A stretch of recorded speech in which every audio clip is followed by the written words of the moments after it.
3 buwan na lang, lalabas na ang bata. Kailangan kong gamitin ang panahong ito para makapag-ayos ng mas maraming baboy para mabayaran ko na ang upa. Hindi pwedeng hayaan ang maliit na ito na tumira sa ilalim ng tulay kasama ko.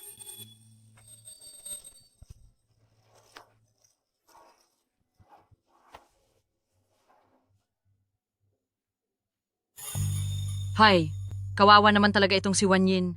Napakabata pa noong pumanaw ang kanyang mga magulang at inampun siya ng pamilya ng kanyang tiyuhin. Oh, anong masama doon? Mas mabuti na iyon kaysa tumira sa bahay ampunan. Pero ang pamilyang iyon ay mga manggagancho. Hindi lang nila inangkin ang pamana ng mga magulang ni Wanyin. Binenta pa nila siya sa halagang $100,000. Bago pa man siya maikasal, nagdalang tao na siya.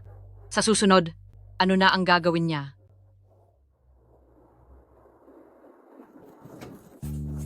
Young Master, ito po si Miss Pamilya Zhang, isang eleganteng babae at nanalo bilang Miss Universe. Ito naman si Pamilya Li pangalawang Miss. Nagkamit ng unang puwesto sa Global Design Competition. Layas? Young Master, kung hindi niyo po gusto ang mga inayos na kadate ni Madam, bakit hindi na lang si pangalawang Miss ng Pamilya Tang ang pagtiyagaan niyo po? Maraming taon na siyang may gusto sa inyo. Tiyak na wala siyang pakialam kahit hindi kayo magkaanak. Sabi ko na, wala akong planong magpakasal. Sabi ni Madam, kapag hindi po kayo nagpakasal, hindi siya magpapa-opera. Pero kapag pinatagal pa ang sakit sa sikmura ni Madam, siguradong mapapahamak po siya. Nahanap mo ba ang taong ipinapahanap ko? Ayon sa utos niyo, hinanap na namin ang lahat ng may pulang nunal sa dibdib. Pero wala pa rin kaming nakitang kahit anong bakas.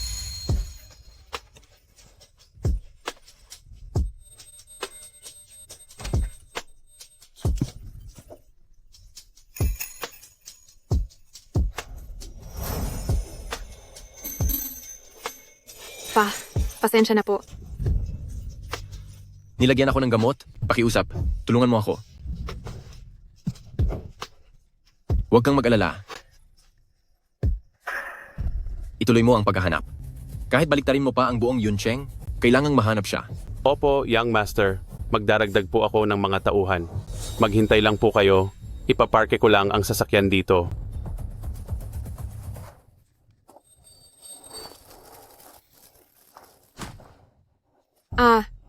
Ang malaking ulo ng baboy ko.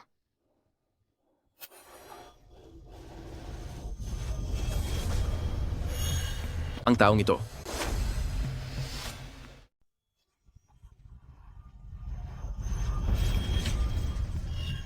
Ang taong ito. Ang taong ito. Buntis na. Pero nagtutulak pa rin ng napakabigat na kariton. Ang tindi niya. Ang gwapo naman ng taong ito. Ang balat niya ay mas maputi pa kaysa sa baboy ko. Baby, sa susunod, dapat ganito rin ang itsura mo. Sige na nga, ayos lang. Basta maging malusog ka lang. Kahit nakalimutan ko na kung anong itsura ng tatay mo, dahil napakaganda ng nanay mo, siguradong magiging maganda ka rin. Ingat!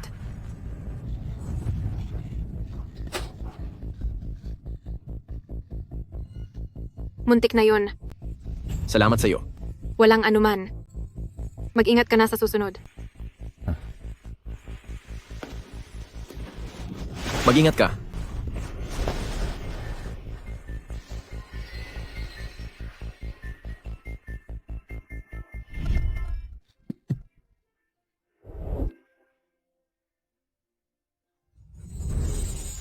Bakit parang pamilyar ang pakiramdam na ito? Ang tiyan ko. Ayos ka lang ba? Tatawag ako ng ambulansya para sa iyo. Huwag na. Makulit lang ang bata. Likot masyado sa loob. Magiging maayos din ako. Anak, huwag kang maglikot. Kapag naihatid na ni Mama ang karne, magkakapera na tayo para pambayad sa upa. Iniligtas mo ako kanina. Ito ang bayad bilang pasasalamat sa iyo. Iniligtas kita hindi dahil sa pera. Ginawa ko ito para maging maayos ang kinabukasan ng anak ko. Dahil mukhang maayos ka na, mauna na ako. Inayos na ng bayaw ko?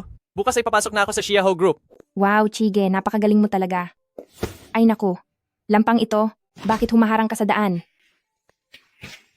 Ikaw na nga ang nakabangga sa kanya. Hindi ka na nga humingi ng tawad, ikaw pa ang galit? Ano bang pakialam mo? Ayoko lang talaga sa mga taong nananakit ng mahihina. Aray, amoy baboy ka. Umalis ka rito. Shen Wan-yin. Hindi kita mahanap-hanap, tapos ikaw pa ang kusang lumapit. Tamang-tama. Ibala mo sa akin ang utang na $100,000 na dote. Bayaran mo na. Zhang Chi, bitawan mo ako. Hindi naman ako ang kumuha ng pera mo, bakit ako ang kailangang magbayad? Ang pamilya ng tiyuhin mo, tumakas matapos makuha ang pera? Sino pa ba ang hahabulin ko kundi ikaw? Hindi ba nagkasundo na tayo? $100,000 para sa unang gabi mo. Sino namang mag-aakalang wala ka palang hiya? Nagpabuntis ka lang sa kung sinong lalaki. Hindi iyan totoo. Nilagyan lang ako ng kung ano sa inumin ko. Nilagyan ko siya ng gamot noon para makuha ko siya, pero hindi ko akalaing naunahan pa ako ng iba. Huwag kang maingay. Sumama ka sa akin para kumuha ng pera. Narinig mo ang sinabi niya? Umalis ka na.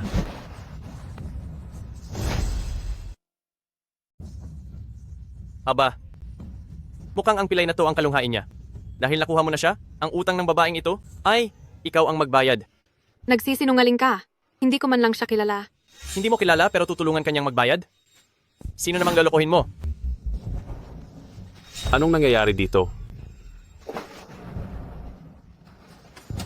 Young Master, ayos lang po ba kayo? Hoy, batang pasaway. Alam niyo ba kung sino siya?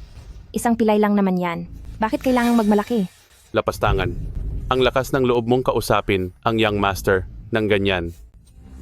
Sa kakarampot na perang to, nakukuha mo pang magpanggap na Young Master. Sa bagay, mukhang tama rin naman. Mahirap nga namang gumalaw kapag malaki ang tiyan, kaya dapat lang naibenta ka sa murang halaga. Zhang Chi, rerepetuhin mo ako. Mas malinis pa ako kaysa sayo. Ipinanganak kang isang walang hiyang babae. Kapag isinilang ang batang ito, magiging katulad mo siya, isang batang hindi kinikilala ng magulang. Tumahimik ka. Hindi masama ang aking anak. Ah! Walang hiya ka. Magsalita ka. Sino ang tinatawag mong walang kinikilalang magulang? Anong ginagawa mo sa kutsilyong iyan? Sinasabi ko sa iyo, manager ang bayaw ko sa Xiaohu Group at magiging team leader na ako sa lalong madaling panahon. Kapag sinubukan mo akong saktan, huwag mo nang asahan na makakatapak pa sa Yuncheng. Kung nasa Yuncheng man ako o wala, o kung makulong man ako, wala akong pakialam. Pero kung sino man ang magsalita ng masama laban sa anak ko, gagawin ko ang lahat para maparusahan siya. Susubukan mo? Subukan mo kung hindi ka naniniwala. Magsalita ka. Sino ang walang ama? Ako! Ako ang walang ama. Ilayo mo muna ang kutsilyong iyan.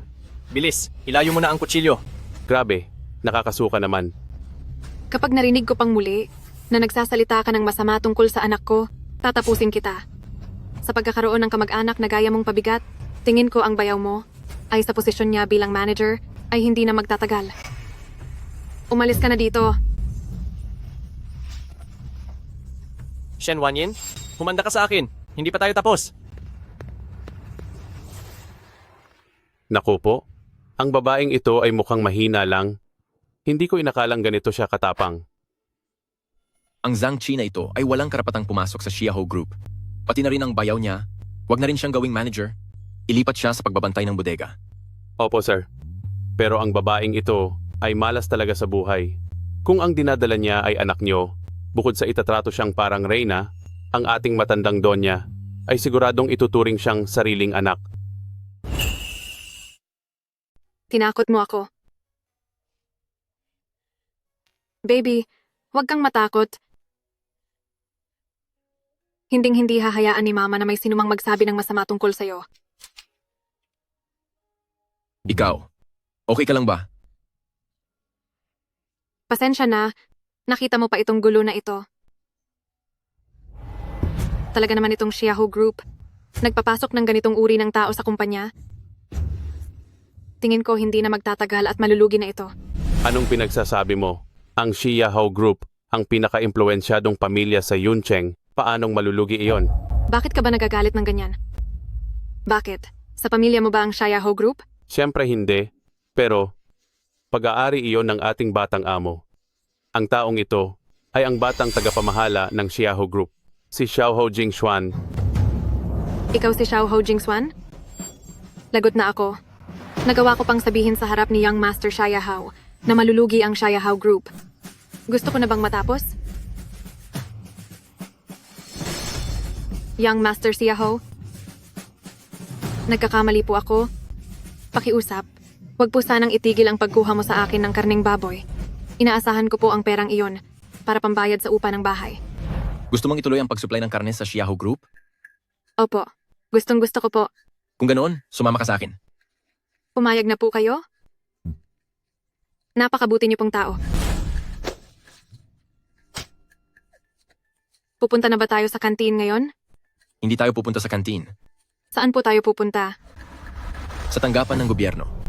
Ha? Ang card na ito ay may lamang 5 milyong dolyar. Basta magpakasal ka sa akin, ang perang ito ay magagamit mo sa pagpapalaki ng bata. Kasal?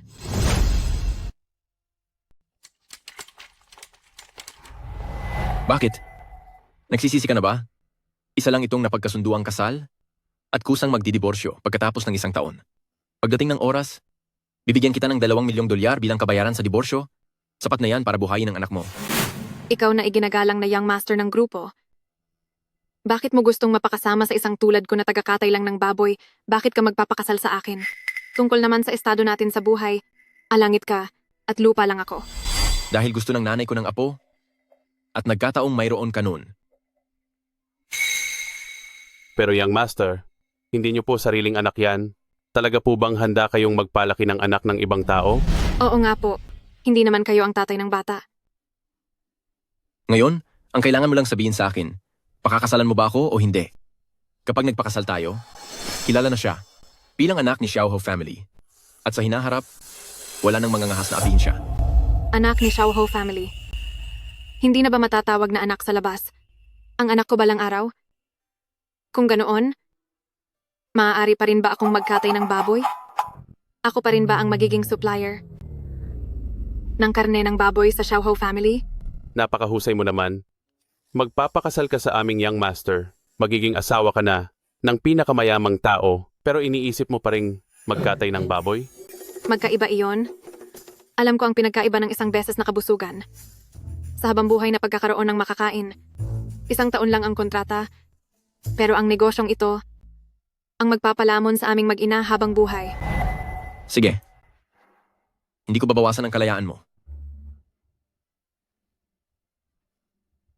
Sige po. Payag na ako.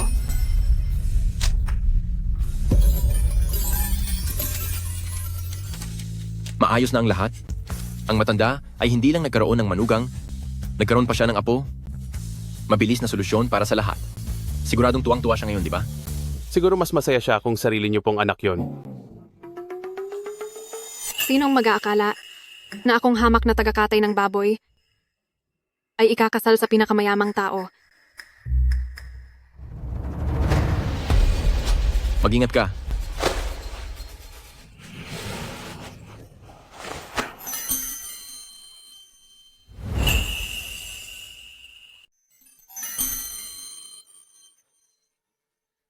Salamat. Malaki na ang tiyan mo, kaya mag-ingat ka na sa susunod. Sige po, naintindihan ko. Sandali. Parang may mali. Teka, paano mo ba ako nailigtas kanina? Hindi mo ba alam? Ang totoo niyan.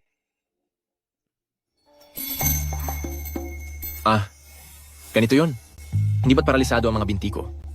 Kaya, kadalasan, itong itaas na bahagi ng katawan ko ang ina-ensayo ko. Kaya naman, ang itaas na bahagi ko ay sadyang malakas. Tingnan mo. Kaya naman pala. Anak, niligtas tayo ng tito kanina. Sa hinaharap, dapat tayong magpasalamat ng maigi sa kanya. Tito, palitan mo ang tawag mo. Palitan? Anong itatawag ko? Daddy? Parang hindi naman tama yon. 3 taon na ang nakakalipas. Naaksidente ako sa kotse. At dahil doon, nawalan na ako ng kakayahang magkaanak. Hinding-hindi na ako magkakaroon ng anak sa buong buhay ko. Kaya naman, ituturing ko siyang sarili kong anak. Baog, hindi ko akalain na ang tanyag at pinakamayamang si Young Master ay hindi lang may problema sa mga binti, kundi pati ang pagkakaroon ng anak. Mukhang totoo nga na, lahat tayo ay may kani-kaniyang pinagdadaanan. Batang Master Jingshuan, huwag kang mag-alala. Pagdating ng araw, kapag ikaw na lang ang mag-isa, ang anak ko, siguradong siya ang mag-aalaga at maglilibing sa iyo.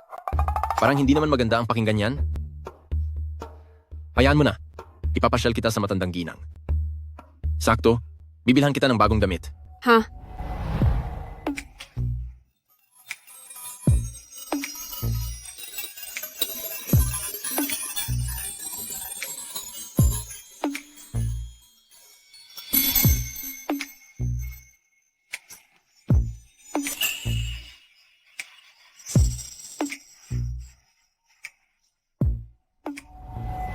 Ano sa tingin mo? Ang collar na ito, hindi ba masyadong mababa? Maganda naman siya. Buntis ka, kaya huwag ka nang magsuot ng high heels. Halika rito at magpalit ka na ng sapatos. Opo.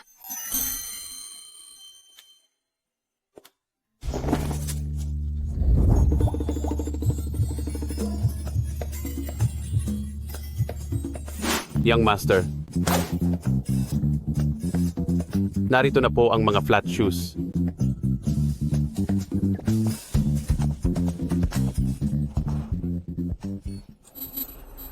Red Mole, ikaw pala ay. Ikaw ba ay si? Ano ang ginagawa mo? Kasal tayo sa ilalim ng kasunduan, kaya hindi mo pwedeng hawak-hawakan ako ng ganyan. Mali ang iniisip mo. Gusto ko lang makita ang dibdib mo. Tingnan. Anong tinitingnan mo dyan? Kahit pa ikaw ay ang batang Master Jingshuan, wala ka pa rin karapatang manamantala ng ibang tao. Hindi ito ang iniisip mo. Ako ay. Sige na nga. Hindi ko na ito kayang ipaliwanag pa sa'yo. Magpalit ka na ng sapatos at umalis na tayo. Sa wakas at naisipan mo ring tumawag sa akin. Oo, masyado kang busy. Sobrang busy mo na wala ka ng oras para bisitahin ako. Papunta ka rito ngayon? Sige, sige. Maghihintay ang mama rito. Tita, si Jingshuan po ba ang darating? Oo, at magsasama pa siya ng manugang ko. Manugang? Kinasal na si Jingshuan? Nabalitaan ko na may anak na raw siya. Siya nga talaga. Kung hindi ko pa siya tinakot ngayon, hindi ko alam kung hanggang kailan niya ito ililihim sa akin.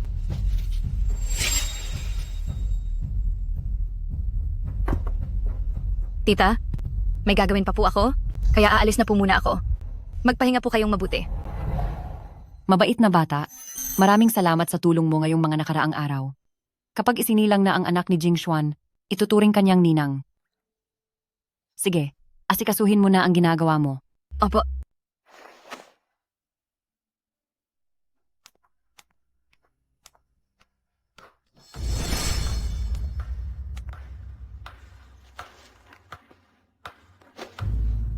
Imbestigahan niyo agad kung sino ang pinakasalan ni Jingshuan. Hinding-hindi ko hahayaan na kahit sino ay umagaw kay Jingshuan. Ang nag-iisang ginang ng Xiaohou Group ay walang iba kundi ako.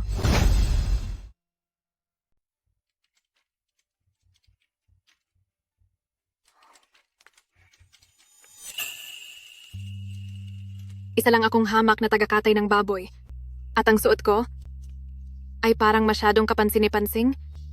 Asawa ka ng isang Xiaohou Jingshuan, kaya dapat masanay kang magmukhang mayaman.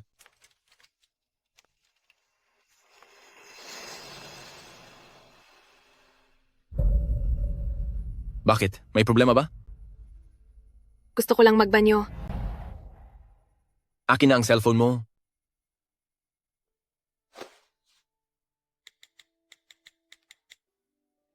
Ihihintay kita sa harap. Kung hindi mo ako makita, tawagan mo lang ito.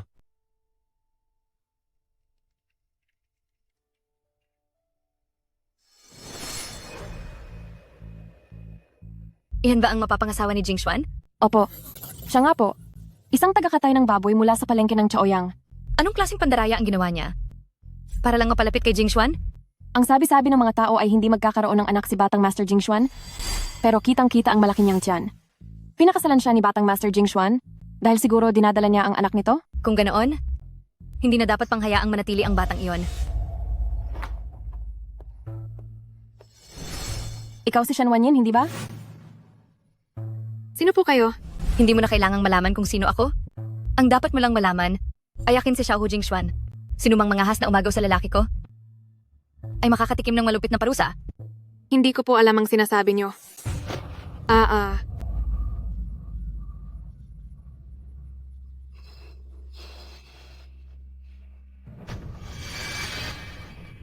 Teka, nasasaktan ako. Ang anak ko. Nakiusap po ako sa inyo. Tulungan niyo akong tumawag ng doktor. Asa ka pa? Pinakasalan ka lang naman ni Jingshuan dahil lang sa batang yan, di ba? Ano kaya? Kung ang bata na yan ay biglang mawala? Gugustuhin ka pa kaya ni Jingshuan? Ma'am Ate Musheng, malakas po ako. Isang bira ko lang sisiguraduhin kong mawawala ang bata sa sinapupunan niya. O sige, aasahan ko ang tulong mo.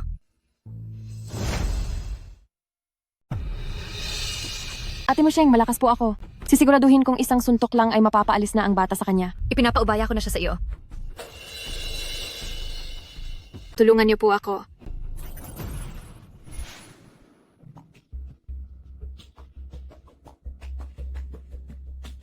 Hello? Anong nangyari? Maling numero ba? Magrereklamo ka pa? Mukhang naghahanap ka ng gulo. Xiao Ho Jing Xuan. Tulungan mo ako.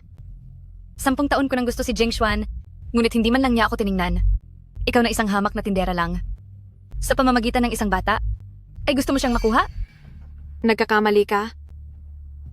Hindi ito ang anak niya. Sa tingin mo ba maniniwala ako? Nagsasabi ako ng totoo. Nakikiusap ako sa iyo.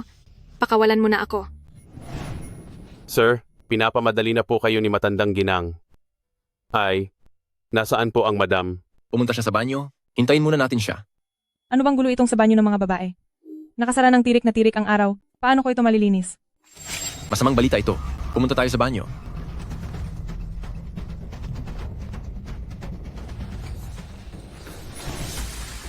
Sige na, hulihin niyo siya.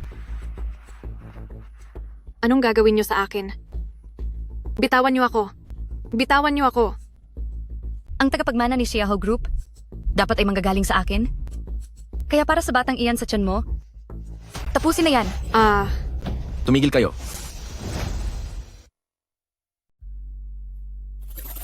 Anong nangyari? Nagulat ako doon. Ate Tang, nandito na sina Jing Xuan at Young Master. Bilisan natin at umalis na tayo. Bakit nandito si Jing Xuan? Babaeng katay baboy, binabalaan kita ang tungkol sa nangyari ngayong araw. Kapag sinubukan mong ikuwento kahit isang salita, sinisiguro ko sa iyo na ikaw at ang bata sa sinapupunan mo ay parehong mawawala na sa mundong ito. Alis! May tumulong sa anak ko. Wanyin. Pakiusap. Iligtas niyo ang anak ko.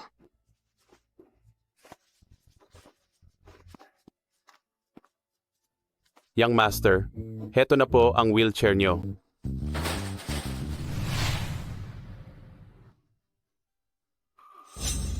Doktor, kumusta po? Maayos ba ang lagay ng anak ko? Mabuti na lang at naidala siya agad, naligtas ang bata. Ngunit para makasiguro tayo, kailangang manatili muna rito para mabantayan ng ilang araw.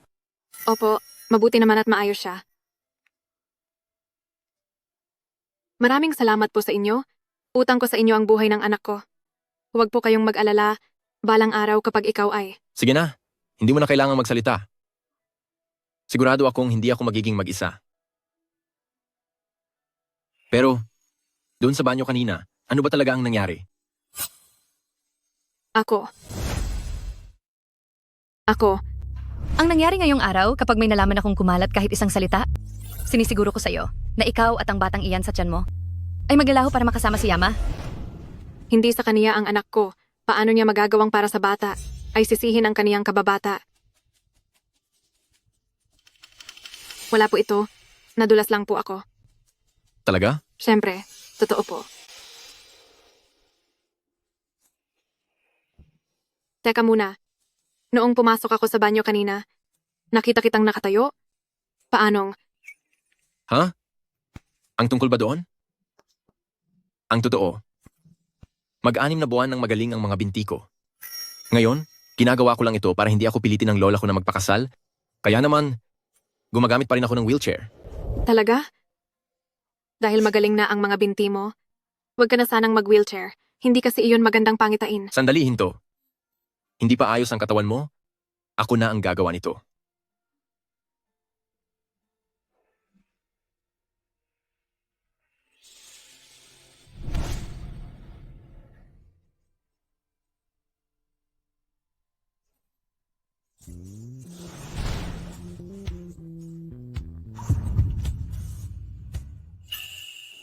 Bakit? May dumi ba sa mukha ko? Wala naman. Naisip ko lang na napakamalas ko kumpara sa iba. Naging maayos na ang buhay mo 6 na buwan na ang nakakaraan. Samantalang ako, ay minalas ng husto noong panahong iyon. Anong malas ang tinutukoy mo? 6 na buwan na ang nakakaraan. Nalasing o nalunod ako sa gamot noong nasa hotel. Hindi ko inaasahan na may nakatagpo akong lalaki na ganoon din ang kalagayan. Pagkatapos ng araw na iyon, nabuntis na ako. 6 na buwan na ang nakakalipas? Bakit tila napakataon? Sa aling hotel ka nandoon nung oras na yon? Bakit parang masyado kang nag-aalala? Sumagot ka. Importante ito. Ay. Ito na ba ang aking mabait na manugang? Ma, bakit po kayo narito? Hindi ba't sabi ko ay hintayin nyo kaming pumunta sa inyo? Naghintay na ako ng matagal. Gaano pa ba ninyo ako paghihintayin? Mabait na manugang? Napagod ka ng husto. Ayos lang ba ang apo ko? Maayos naman po ang bata. Wanyin, siya ang mama ko. Magandang araw po, Auntie. Ayos. Napakagalang na bata. Mabait na manugang? Ikaw ang swerte ng aming Xiaoho family. Hindi lang dahil dala mo ang anak ni Jingshuan, pati na rin ang mga binti niya, gumaling din dahil sa iyo. Kailangan kitang pasalamatan ng husto. Nagkataon lang po iyon. Nagkataon? Paano iyon magiging basta nagkataon lang? Ito ay nakatadhana. Huwag kang mag-alala. Mula ngayon, ikaw na ang pinakamahalagang tao ng aming Xiaoho family. Hindi namin. Hahayaang makaranas ka ng kahit anong api. Hindi ba, anak? Salamat po, Auntie. Kasal na kayo. Auntie pa rin ang tawag mo. Tawagin mo akong mama.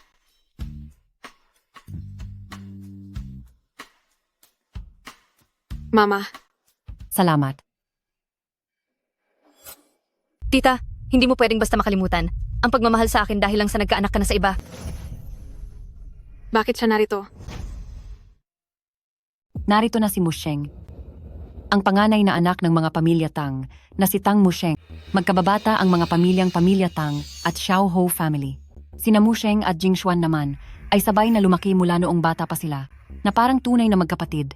Nang malaman ni Musheng na kasal na si Jingshuan, ay nagpunta siya rito para bisitahin ka. Siya na ba ang Wanyin na si sister? Bakit parang tensyonado ka? Ano bang kinakabahan mo, sister? Mukha ba akong masungit o nakakatakot? Hindi po. Napakaganda po ni Miss Tang. Nagulat lang po ako kaya hindi agad ako nakasagot. Siya pala ang panganay na anak ng mga pamilya Tang. Ang pamilya Tang ay ang Yuncheng, na pangalawa sa pinakamakapangyarihang pamilya maliban sa Xiaoho family, kaya hindi ko siya kayang banggain. Ilang buwan ang buntis si sister? 6 na buwan po. Ganoon pala ang itsura ng tiyan kapag 6 na buwan na. Kung ganoon ay dapat mag-ingat ng mabuti si sister, siguraduhin huwag gagawa ng hindi nararapat o magsasalita ng mga hindi dapat. Dahil kung hindi sigurado kung mailuwal mo ba nang maayos ang batang iyan. Huwag kang kabahan, Shen Wanyin. Siguradong wala siyang gagawing masama ngayon.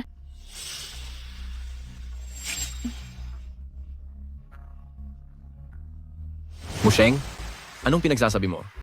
Jingshuan, mali ang iniisip mo. Narinig ko lang din sa iba na maraming bawal sa mga buntis. Kaya nagpapaalala lang ako ng maayos. May punto si Musheng.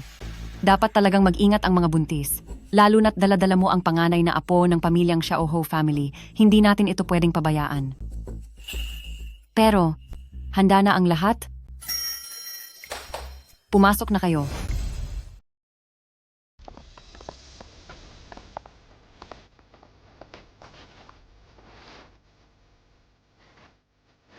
Magandang araw po, young mistress. Sino po sila? Ang dalawang ito ay mga professional na masahista. Para sa isang buntis na madaling makaranas ng mga pananakit ng katawan, kailangang magpamassage ng madalas. At itong dalawa naman ay mga nutritionist. Kahit Chinese food o Western food man yan, basta gusto mong kainin, walang kahit ano na hindi nila kayang lutuin. Ma, naisip mo ang lahat ng napakamaingat. At mayroon pa. Meron pa po.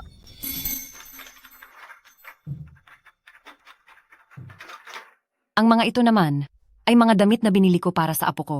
Ma, hindi pa nga natin sigurado kung lalaki o babae. Kaya nga binili ko na lahat. Hindi po ba parang masyadong maaga? Hindi ito maaga. 3 o 4 na buwan na lang ay lalabas na ang bata. Kailangang maghanda ng maaga. Kung ang dinadala ko lang ay tunay na anak ni Xiaoho Jingshuan, sana nga ay ganoon. Bukod sa mga regalo para sa aking apo, Mayroon din para sa aking dear daughter-in-law. Pasok kayo.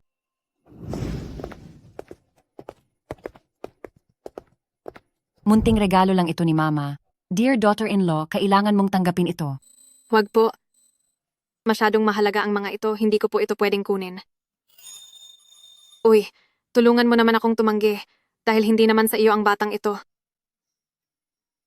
Bigay iyan ni Mama, tanggapin mo na. Tama? Ang swerte naman talaga ni sister. Ang dear daughter-in-law ng aking Xiaoho family ay dapat magsuot ng mga alahas at mamuhay gaya ng isang marangyang tao. At ito ay isang kwintas na gawa sa ruby. Napakaganda ng kwintas na ito. Isa itong pag-aari ng pamilya ng Xiaoho family. Lahat ng atensyong ito, dapat ay sa akin lang. Halika rito.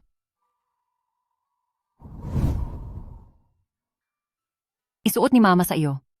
Kapag suot mo na ito, ikaw na ang tatayong mistress ng ating Xiaoho family. Teka. Hindi dapat naninilip. Hindi dapat naninilip. May anak na kayo. Ba't nagkukunwari ka pang nahihiya?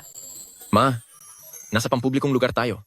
Tita, buntis na ngayon si sister. Baka hindi makabuti ang pagsusuot ng mga alahas? Ayos lang yan. Nagbibigay ng sigla ang ruby na to. Habang tumatagal, mas sumisigla ang nagsusuot nito. Pero, may punto ka. Medyo malamig nga itong ruby. Dapat isuot ito sa labas ng damit. Ay, bagay na bagay. Di ba? Maganda nga tingnan. Galing yan kay Mama. Isuot mo na lang. Tingin ko, kailangang hintayin ko muna ang diborsyo bago ko ito maibalik sa kanya. Siya nga pala, Jingshuan. Mula sa anong mayamang pamilya si sister? Bakit parang noon ay hindi ko pa siya nakikita? Nang Wusheng, sumusobra ka na. Kailan pa ako na si Xiaoho Jingshuan? Naging interesado sa katayuan ng pamilya. Hindi po ako anak ng mayaman. Hindi anak ng mayaman? Ang Xiaoho family ang pinakamayaman sa Yuncheng? Hindi naman pwedeng magpakasal sa isang babaeng hindi kapantay ng estado nila? Isa lang po akong tagakatay ng baboy. Tagakatay ng baboy? Importante sa Xiaoho family ang reputasyon nila. Siguradong hindi papayag si tita na pakasalan ni Jingshuan ang isang mababang tagakatay ng baboy. Shen Wanyin, maghanda ka na dahil palalayasin ka rin. Jingshuan, bakit hindi mo sinabi sa akin agad? Kung alam ko lang na ganito. Patay. Siguradong iisipin ni auntie na sa ganitong katayuan ko ay hindi ako nararapat para sa Xiaoho family. Mas mabuting ibalik ko na agad itong kuwintas. Kung alam ko lang na ganito pala, ay binili ko na dapat ang buong palengke ng Yuncheng. Nabalitaan ko kasi na medyo strikto ang pamunuan sa palengkeng iyon at hindi ko hahayaang maapi ang mahal kong manugang ng Xiaoho family. Ano po? Ma, hindi niyo po ba ako minamaliit? Ang liit mong bata, hindi ka pa nga kasing bigat ng kalahating baboy. Nagtatrabaho ka ng maayos para mabuhay. Hanga nga ako sa iyo. Bakit naman kita mamasamain? Pero tita, kapag nalaman ng ibang tao na nagpakasal si Jingshuan sa isang kumatay ng baboy, ang reputasyon po ng Xiaoho family ay... Sa buong Yuncheng, sino ang maglalakas loob na magsalita ng masama laban sa Xiaoho family? Tama. Tingnan ko lang kung sinong susubok. At isa pa, kung ang manugang ko ay nakakakatay ng baboy, ibig sabihin ay napakalakas ng katawan niya. Pagdating ng panahon, ikaw at siya ay pwedeng magkaroon ng maraming anak. Ma, ano bang sinasabi niyo? May mali ba sa sinabi ko? Kakaunti lang ang miyembro ng Xiaoho family at ikaw. Sa loob ng 29 na taon, ay wala man lang naging kasintahan. Ngayong may asawa ka na sa wakas, kailangang galingan nyo na. Tita, may gagawin pa po ako? Mauuna na po ako. Sige, sige. Medyo maliit ang lugar na ito.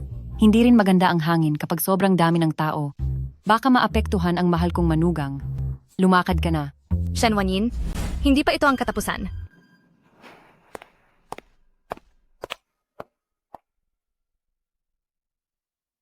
Dahil may tagapagmana na ang Xiaoho family, ay handa na akong mawala. Huwag naman po kayong magsalita ng ganyan. Ma, nabalitaan ko pong may sakit kayo, kaya kailangan yung magpalakas. Pareho kaming ni Jingshuan na walang karanasan sa pag-aalaga. Kaya balang araw, umaasa po akong kayo ang mag-aalaga sa batang ito. Tingnan mo, napakaunawain niya talaga. May punto ang mahal kong manugang. Tatawagan ko na ang direktor ng ospital para i-schedule ang operasyon ko. Kailangang gumaling agad ang katawan ko para maalagaan ang apo ko. Lumabas na kayong lahat? Alagaan niyo siyang mabuti. Opo. Itong matandang ito, ilang taon ko na, pinipilit na magpa-opera. Salamat sa tulong mo ngayong araw. Kapag isinilang na ang bata, bibigyan pa kita ng pera bilang pasasalamat. Huwag na po. Sapat na ang naibigay niyo sa akin. Kaya lang, may isang bagay sana na gusto kong ihingi ng tulong.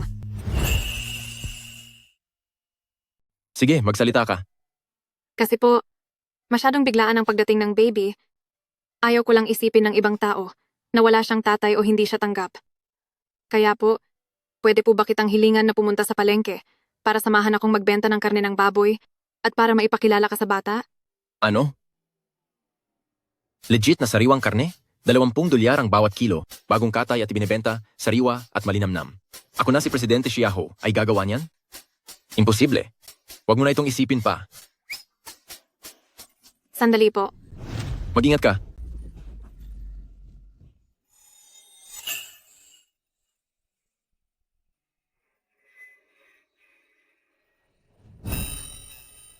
Kakaalis mo lang sa panganib at heto ka na naman at malikot.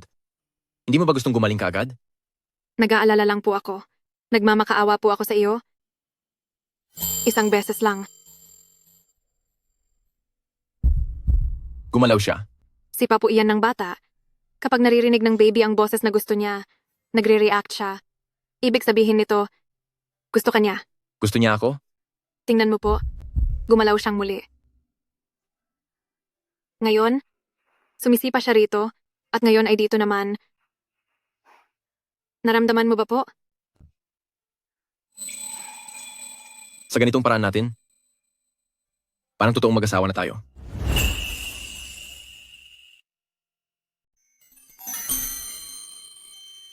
Nagbibiro ka lang po. Kasunduan lang ang kasal nating dalawa. Isa lang akong tagakatay ng baboy. Paano ako magiging bagay sa'yo?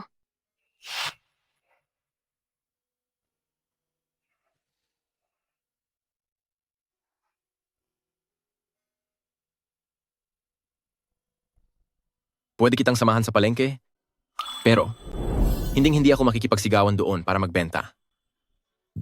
Hindi mo na kailangang sumigaw. Kailangan mo lang tumayo doon. Hindi naman ako isang standee. Sige na, magpahinga ka muna ng mabuti. Hahanda lang ako saglit. Itong si Xiao Ho Jingxuan. Mukhang masungit at malamig, pero ang totoo, napakabait ng loob niya. Ang makatagpo siya ay isang malaking swerte para sa atin. Di ba, anak? Walang hiya ka. Hindi sana kita papagalitan, pero ikaw pa itong naghahanap ng away? Tanungin kita. Sino bang makapangyarihang tao ang kinalaban mo? Ako. Ngayon, hindi lang ang trabaho mo ang nawala, pati ako ay naparusahang bantayan ang bodega. Nawala, ito. Naipamalita ko na sa lahat na makakapasok na ako sa Xiaho Group. Ngayong wala na, nakakahiya na ito. Brother-in-law, tulungan mo akong gawan ito ng paraan. Wala na tayong magagawa. Sinasabi ko sa'yo, ang mga problema mo, mula ngayon ay hindi ko na pakikialaman. Maayos naman ang trabaho ko. Bakit biglang nawala? Wala itong basihan. Dahil sa mga kamag-anak mong pabigat sa'yo, sa tingin ko, brother-in-law, hindi na rin magtatagal ang posisyon mo bilang manager. Alam ko na. Siguradong pakana ito ni Shen Wanyin. Ang masamang babaeng iyon, kung hindi mo ako hahayaang maging masaya, hindi ka rin magiging masaya. Hi, nandito na tayo.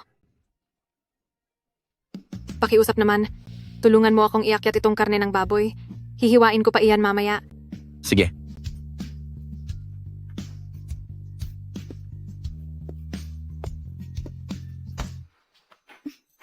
Kapag sumama pa uli ako rito, tawagin niyo na akong baboy. Huwag kang mag-alala. Ngayon lang ito. Sige na nga. O Wanyin, Ay, Auntie Zhang, bakit ilang araw kitang hindi nakitang magtinda?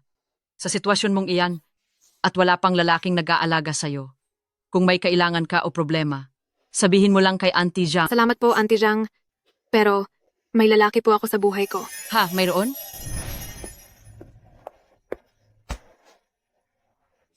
Auntie Zhang, siya po ang asawa ko. Siya naman po si Auntie Zhang. Lagi po siyang nandoon sa palengke at marami na po siyang naitulong sa akin. Siya ba ang tatay ng bata? Sa tingin ko, hindi siya mukhang mapagkakatiwalaan. Siya ba ang tatay ng bata? Mukhang hindi siya masyadong maaasahan. Bakit ka nakahanap ng ganyang klaseng lalaki? Napakalampa niya tingnan. At tila puro forma lang siya at walang silbi. Hindi dapat puro hitsura lang ang tinitingnan mo? Dahil kapag walang kakayahan ang lalaki, tayong mga babae rin ang magdurusa. Auntie Jang, huwag mo naman sanang isipin ng ganyan. Sa totoo lang, marami siyang alam gawin. Bakit ang pwesto mo rito ay mas maliit kaysa sa katabi mo? Hayaan mo na. Ibibili kita ng mas malaking pwesto. Anong alam niyang gawin? Puro lang naman siya mayabang na salita. Bibili pa raw ng mas malaki. Akala mo naman ay siya ang namamahala rito sa palengke. Mas mabuting huwag muna alamin ni Auntie Zhang ang tunay na pagkatao ni Jing Xuan dahil tiyak na mabibigla siya ng husto. Nauna na ang pagkakaroon ng bata bago ang kasal at ngayon ay may kasama ka pang lalaking pabigat. Talagang may mga taong wala ng kahihiyan. Ano ang mga sinasabi mo? Sinasabi ko, bakit si Xiaohu Group ay tanging sa karne mo lang kumukuha? Siguradong may kalokohan kayong ginagawa. Ano uli ang sinasabi mo? Ang gusto ko ngayon ay itong buong palengke. Bilhin niyo ito sa akin agad-agad. At para sa mahal na ginang, palitan ito ng mas malaking pwesto. Sa masamang babaeng tulad mo, sa sinaunang panahon ay pinarusahan ka na. Ikaw. Isara mo ang mabaho mong bibig. Ako ang kanyang asawa. Wanin, ayos ka lang ba? Ako ang lalaki niya, at akin ang sanggol sa sinapupunan niya. Aba, matapos mabuntis ng kusinero, ngayon naman ay naghanap ng guwapong lalaking sasalo sa kanya. Napakaraming pakitang tao ng babaeng ito. Ikaw. Ang lahat ng sinabi mo ay nirecord ko na. Ang garapalan mong paggawa ng kwento at paninirang puri ay labag sa batas. Labag sa batas? E di tawagin mo ang pulis para hulihin ako. Ang kapal ng mukha mo, bawal na bang magsalita? Binabalaan kita? Magsorry ka sa kanya ngayon din. Kundi, sa kulungan ang bagsak mo. Ikaw! Sino tinatakot mo? Makukulong dahil lang sa pagsasalita. Napakarami nang nakulong sa mundo. Naku, magkakapitbahay naman tayo? Bakit kailangang palakihin ng gulo? Tiayeng Li, sumobra ka na nga talaga. Humingi ka na ng paumanhin kay Wanyin? At nang matapos na itong usapan... Sige na, mali na ako. Hindi na ako mauulit. Ayos na ba? Wanyin, binabawi ko na ang mga sinabi ko. Ang lalaking nakuha mo, mukhang may pinag-aralan at disente. Ngayon ko lang nakitang napahiya ng ganyan si Tiayeng Li. O sige na, alagaan mo ang sarili mo.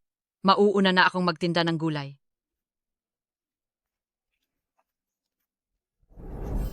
Salamat po. Buti na lang nandyan kayo kanina. Mula ngayon, ikaw na ang masusunod dito. Sino man ang mangahas na magsalita ng masama, hindi na makakapagnegosyo rito kailanman.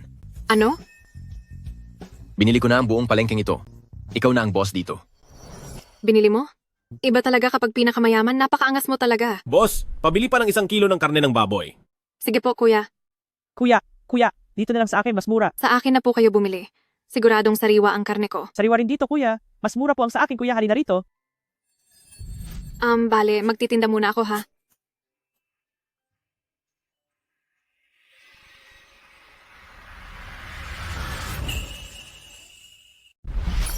Buntis ka pa naman? Gagamit ka pa ng kutsilyo?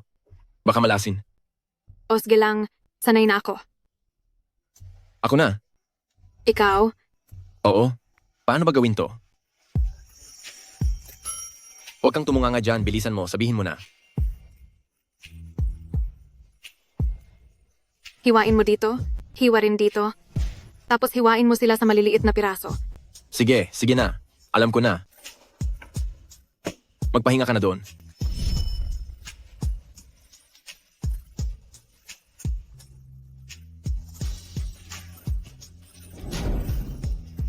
Mali. Dapat ayon sa linya ang hiwa. Alam ko na. Ang hirap pala nito.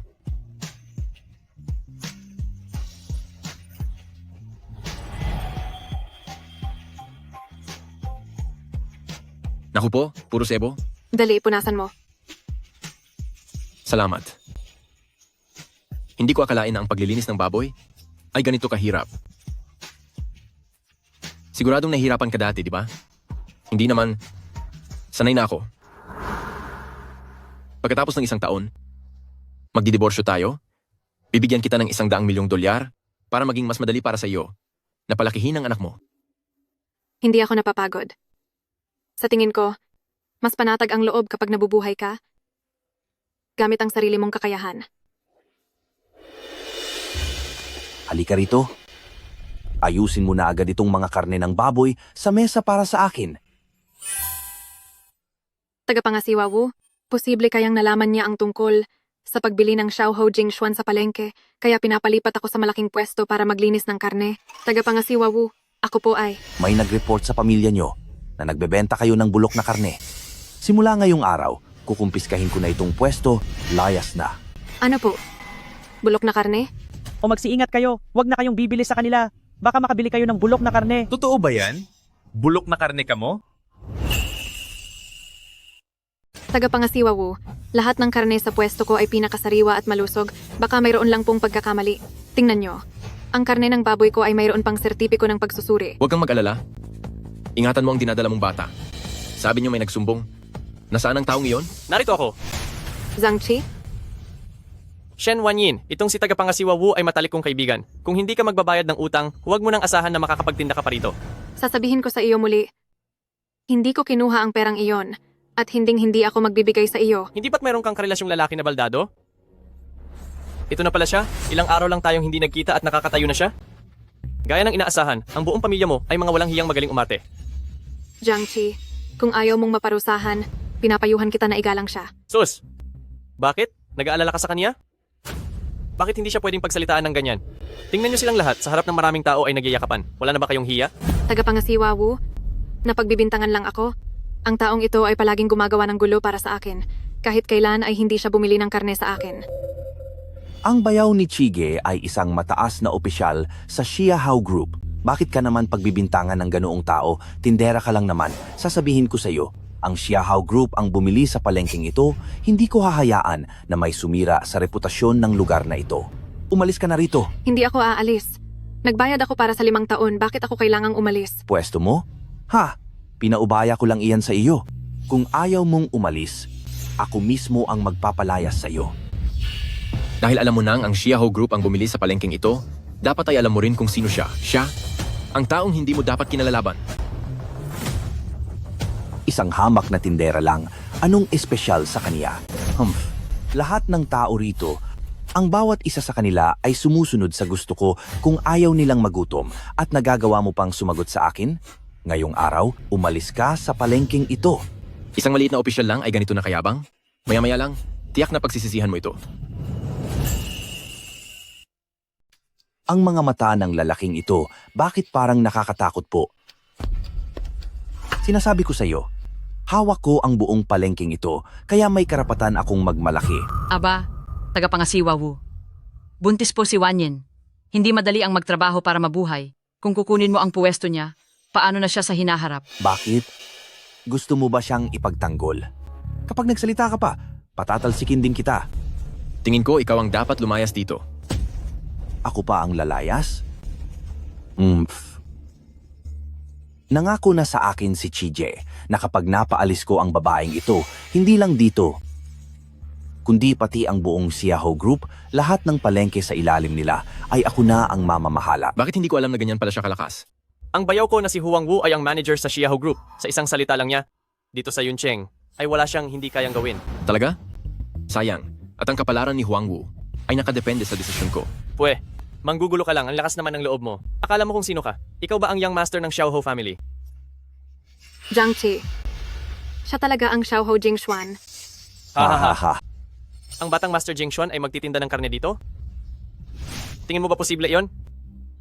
Kung siya ang batang Master Jingxuan, ako na ang hari ng buong mundo. Tama. Ikaw na babaeng nagbebenta ng karne. Baliw ka na talaga. Ang taong iyan ay lampa, kung siya ang pinakamayaman, ay luluhod ako sa lupa at sasambahin ko siya ng 10 beses. Ngayong araw, mapapaluhod talaga kita. Ikaw. Tama na, huwag mo na silang kausapin. Dahil ayaw nilang lumipat, sirain niyo ang pupwesto na ito. Mga bata, sirain iyan. Tingnan natin kung sinong mangahas na lumaban. Young Master, Young Mistress, patawad po kung huli akong dumating. Young Master, siya talaga si Batang Master Jing Xuan. Imposible. Paano magiging posible para kay Shen Wanyin na makasal sa pinakamayamang tao? Ang lalaking ito, siguradong nagpapanggap lang siya. Ikaw talaga, isang hamak na tagakatay ng baboy. Gusto mo pang maging asawa ng isang bilyonaryo. Sino namang maniniwala sa iyo? Naglakas loob ka pang kwestiyunin ang aming si Young Mistress? Gusto mo bang parusahan ka? Kayo ang dapat parusahan. Naglakas loob kayong payagan ang lalaking ito na magpanggap bilang si Batang Master Jing Xuan. Tatawagan ko na agad ngayon ang bayaw ko. Kayong lahat, humanda kayong makulong habang buhay. Sige, ipapunta mo siya rito. Tingnan natin kung hindi ka talaga natatakot. Uy, bayaw! Pumunta ka na agad sa palengke ng Chaoyang. May nagpapanggap ditong si Batang Master Jing Xuan. Ano? Darating na ako ngayon din. Sige po, sige. Maghintay lang kayo. Darating na ang bayaw ko. May paglalagyan kayong lahat. Sino yan? Sino ang naglakas loob na magpanggap bilang si Batang Master Jing Xuan dito? Ako. Young Master. Bayaw, salamat naman at narito ka na. Ang lalaking ito po ang sinasabi ko. Wala ka talagang modo. Hindi mo ba alam kung sino ang kinalaban mo? Young Master. Bastos po ang hangal na ito sa inyo. Hinihingi ni Huang Wu ang inyong paumanhin. Huwag niyo na pong patulan ng hayop na ito. Siya nga ba talaga si Batang Master Jing Xuan? Huang Wu, totoo ngang napakahusay ng iyong kapatid. Tila hindi sapat ang ibaba ka sa pwesto. Pumunta ka roon at maglinis ng palikuran. Young Master, ako po. Napakabuti niyo pong tao. Huwag na po ninyong seryosohin ang ginawa ng masamang taong ito. Parurusahan ko na siya ngayon din. Simula ngayon, gagawin kong tuluyan siyang maglaho sa Yuncheng. Batang Master Jing Xuan, nagkamali ako. Parang awa nyo na. Maawa kayo, patawarin niyo po ako. Batang Master Jing Xuan. Papatawarin ka? Hindi ba't kakasabi mo lang na ako ang mapapahamak? Ngayon, ikaw ang magsabi sa akin, sino ang mapapahamak sa ating dalawa? Ako? Oo, ako ang mapapahamak. Ako ang mapapahamak. Batang Master Jing Xuan. Kasalanan ko lahat. Ako ang mapapahamak. Patawarin niyo ako. Batang Master Jing Xuan. Young Mistress, tulungan niyo po akong makiusap. Kung hindi dahil sa gamot na ibinigay ko sa inyo noon, hindi niyo sana ipinagdadalang tao ang anak ni Batang Master Jing Xuan. May nagawa rin naman akong mabuti. Ano? Noong gabing iyon, ikaw ba ang naglagay ng gamot sa akin? Opo. Sandali. Ang lalaki noong gabing iyon. Ikaw iyon. Ang babae noong gabing iyon. Siya iyon.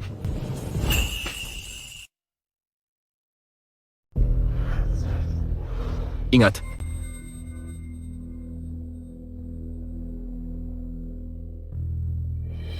Ikaw. Sigurado ka ba? Kahit hindi ko nakita. Pero kung ang batang ito ay hindi kay Batang Master Jing Xuan, bakit po siya magpapakasal sa inyo? Hindi ba? Kaya, hindi mo rin pala kilala kung sino ang ama? Malay ko ba? Pagkapasok ko sa kwarto, wala ka na roon. Kung alam ko lang Sanji kung nasaan ka, ako na mismo ang gagawa niyan. Pagkakamali lang pala ang lahat. Tama nga naman. Paano naman ako magkakaroon ng ganoong swerte na mabuntis ng anak ni Xiaohao Jingxuan? Layas, huwag kitang makikita ulit dito sa lungsod ng yon. Sige po, opo. Opo, pasensya na po. Salamat po, Batang Master Jingxuan. Napakamapagpatawad niyo po talaga. Napakamapagpatawad niyo po talaga. Maraming salamat po, Batang Master Jingxuan. Napakabuti niyo po talaga. Pasensya na ha. Napagkamalan kita kanina. Pero kung iisipin, hindi mo naman magagawang maging isang masamang tao na nanamantala sa iba, di ba? Lagot na, patay. Nasabi ko pang haram ang anak ng pinakamayamang tao. Tiyak na mapapaalis na ako rito. Wanyen. Ay mali, Young Mistress. Ano man ang nagawa kong mali noon, humihingi po ako ng paumanhin sa inyo. Huwag niyo sana itong damdamin ng labis. Sabi ko na sa'yo, ikaw ang masusunod sa palengkeng ito. Magnegosyo ka ng maayos simula ngayon.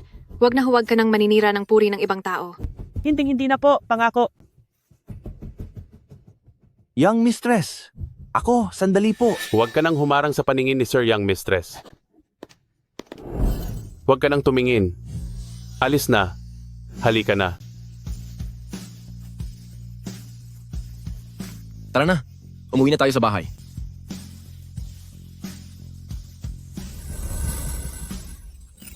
Wow, ibang-iba talaga ang bahay ng pinakamayaman. Napakaganda at napakaluho rito. Maligayang pagbabalik sa bahay, Young Mistress. Tumayo po kayo, hindi niyo po kailangang gawin iyan. Aking daughter-in-law, nandito ka na. Ma, kumusta na po ang pakiramdam nyo? Maliit na operasyon lang naman iyon. Mabilis lang ang paggaling. Mabuti naman po kung ganoon. Sabi po ng doktor, isang polyp lang ang tinanggal. Walang seryosong nangyari. Plano lang ang lahat ng ito ni Madam. Ang matandang ito talaga. Ganito ang iniisip ko. Kapag naisilang na ang bata, saka natin itutuloy ang kasal niyo ni Jingshuan. Ano sa tingin mo? Sige po, Ma. Sa totoo lang, ayos lang po kahit walang marangyang kasal. Hindi maari iyan. Isa itong napakagandang balita, kaya kailangang magdiwang ng maayos. Pagdating ng oras, maglulunsad ako ng isang napakalaking handaan para malaman ng lahat ng kilalang tao sa Yuncheng na ikaw ang young madam ng pamilyang Xiaohou family. Po? Ano nang gagawin ko? Sa tingin ko ay maganda iyan. Sundin na lang natin ang gusto ni Mama. Magdidiborsyo na tayo sa loob ng 1 taon? Kapag nakilala na ako ng lahat, baka maging masama ang epekto niyon sa iyo. Ito na ang plano. Mabuti, itutuloy ko na ang mga paghahanda. Huwag kang mag-alala. Lalaking ito, binabalaan kita.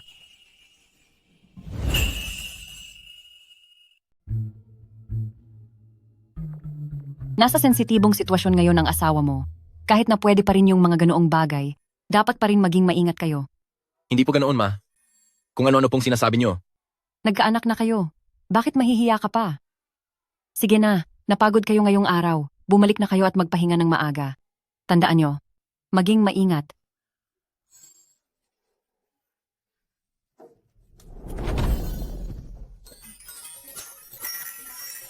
Dito ka na muna tumira. Hindi ka naman dito titira, di ba? Sa kabilang kwarto lang ako. Kung may kailangan ka, tawagin mo lang ako kahit kailan. Nga pala, Jingshuan, muntik ko nang makalimutang ibigay ito sa iyo. Ano po ito? Langis ito para sa pagbubuntis. 6 na buwan ng buntis ang mabuti kong manugang. Dapat na itong alagaan ng mabuti para hindi siya magkaroon ng pekas sa tiyan. Saan naman po? Ipapahid ang langis na ito? Siyempre, ipapahid ito sa tiyan ng manugang ko. Sige po, Ma. Maraming salamat po. At saka, pati na sa mga hita, sa likod, sa mga lugar na iyan, hindi mo yan malalagyan mag-isa. Dapat kang tulungan ni Jingshuan. Ako ang magpapahid? Siya ang maglalagay? Siyempre, dahil malaki na ang iyong tiyan, paano mo iyan mapapahiran ng mag-isa? Mag-asawa naman na kayo. Bakit ka pa nahihiya? Pero nagpapanggap lang po kaming mag-asawa. Ikaw namang bata ka. Sasabihin ko sa iyo, itong pagpapahid ng stretch mark oil sa buntis ay napaka-importante. Kailangan mo itong pagbutihan. Naintindihan mo? Opo, naintindihan ko. Mabuti. Kaya ko na itong pahiran, hindi na kita kailangang abalahin. Pero kahit maabot mo ang iyong tiyan, ang ibang mga parte. Kung hindi maabot, hindi napapahiran, okay lang naman siguro. Pero sabi ni Mama na ang bagay na ito ay napakahalaga para sa mga buntis. Tutulungan mo ba talaga akong magpahid? Hindi ba parang mali ito? Hindi naman tayo tunay na mag-asawa. Ano bang iniisip mo? Ibibigay ko lang ang oil sa iyo at hahayaan na si Zhang Ma ang tumulong. Si Zhang Ma? Mabuti kung si Zhang Ma. Mas maigi ang si Zhang Ma. Maliligo muna ako. Kung magiging tunay na mag-asawa, mukhang hindi rin masama. Zhang Ma? Zhang Ma? Nasaan siya?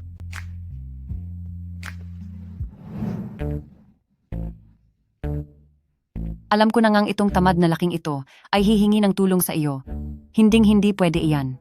Mula ngayon, ang mga gawain para sa mahal kong manugang, dapat siya mismo ang gumawa. Para malaman niya kung gaano kahirap ang magbuntis, para lalo niyang mahalin ang asawa niya. Napakatalino niyo po, Madam.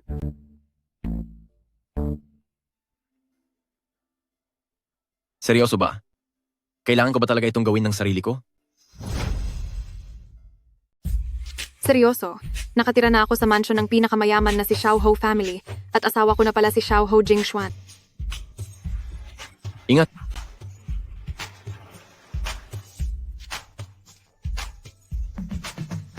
Ikaw na bata ka, binabalaan kita. Kung asawa ko nga talaga siya,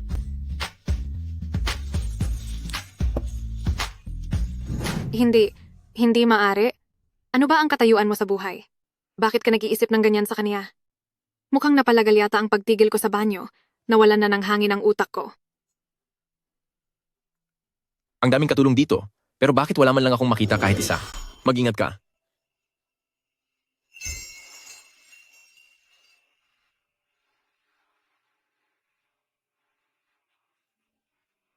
Salamat sa iyo. Muntik na ako roon.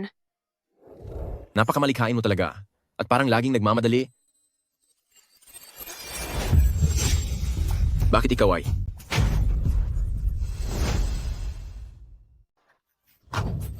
Anong tinitingin-tingin mo? Pasensya na po.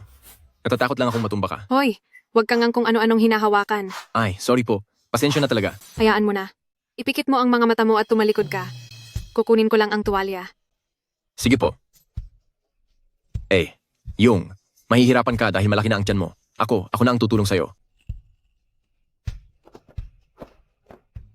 Paako yan. Ay, pasensya na talaga. Nahanap ko na.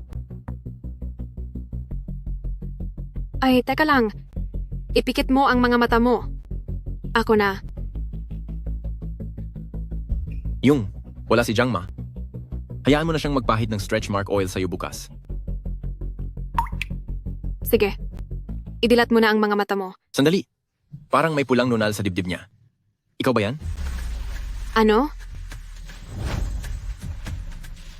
Ano? Mukhang kailangan ko na talagang kumuha ng bagong salamin. Oh, wala yon. Magpahinga ka na ng maaga. Nasa kabilang kwarto lang ako. Tawagin mo lang ako kapag may kailangan ka. Sige po.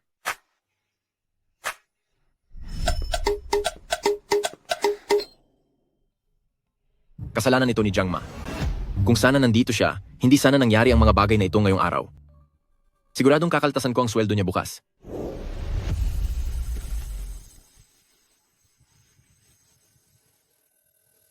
Yung taong ipinapahanap ko sa iyo, may balita na ba? Pasensya na po, young master, wala pa po. 1 taon na ang nakalipas. Hindi maaari. Kailangang bigyan mo ako ng sagot sa loob ng 1 linggo. Pero, young master, paano naman po ang tungkol sa asawa niyo? Wag, may sarili akong plano. Sabi ko, pananagutan ko ang taong iyon. At talagang pakakasalan ko siya.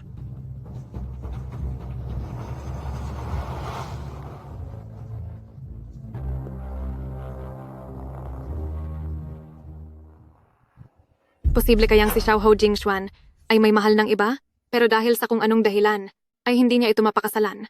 Kasal lang naman kami dahil sa isang kasunduan. Normal lang na may gusto siyang iba. Pero, bakit parang sumisikip ang dibdib ko sa sobrang sakit?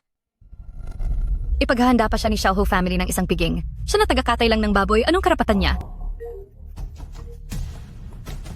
Nahanap na ni Miss Tang na ang pamilya ng tiyuhin ni Shen Wanyin ay mga palamunin lang talaga. Umiasa lang silang lahat sa pagtatrabaho niya bilang tagakatay. Kailan lang, dahil sa $100,000 ay ibinenta nila siya. Mga linta, napakagaling. Ngayon, pumunta ka at sabihin sa kanila tungkol sa kasal ng tagakatay na iyon. Pagkatapos ay sabihin mo rin ang lugar ng piging para bukas. Masusunod po.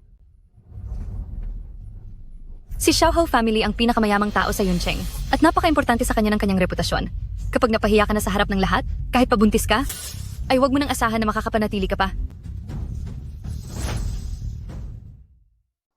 Mga kaibigan, regaluhan nyo naman ng sports car ang anak ko, hayaan nyo siyang makatakbo. Magkano pa ba ang kulang pa? Konting tiis na lang, paparating na ang sports car. Anong? Ginagawa mo rito? Nagpakasal na si Wanyin sa pinakamayamang tao sa Yun City kay Xiaohou family. Ano? Nagpakasal sa isang bilyonaryo ang walang hiyang batang iyon? Imposible yan! Isang babaeng nagkakatay ng baboy. Makapag-asawa lang siya ng isang tindero ng isda, ay napakaswerte na niya. Bilyonaryo pa kaya? Hinding-hindi mangyayari iyon. Totoo ang sinasabi ko. Isinama pa ni Wanyin ang bilyonaryo sa palengke at nagyabang pa doon.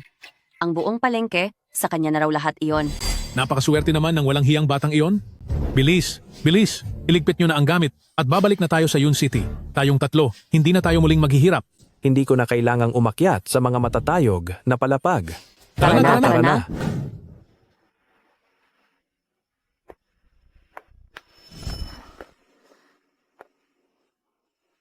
Salamat.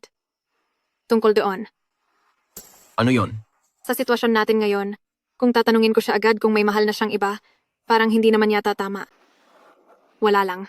Kasi, unang beses ko palang makasama sa ganitong uri ng aktibidad. Kaya medyo kinakabahan ako. Huwag kang kabahan. Ang kailangan mo lang gawin ay tandaan ang papel mo. Tandaan ang aking papel. Pinaaalalahanan niya ako na ito ay isang kasunduan sa kasal lang upang hindi ko siya mapahiya, ganoon ba? Huwag kang mag-alala, hindi kita papapahiya. Ha? Anong sinasabi mong papahiya? Young Master, mayroon pong internasyonal na meeting dito at kailangan po ang personal ninyong pagdalo. Mauna ka na sa loob. Pupunta rin ako pagkatapos ko rito. Relax ka lang, Shen Wanyin. Siguraduhin mong ngayong araw hindi mo mapapahiya si Jing Xuan.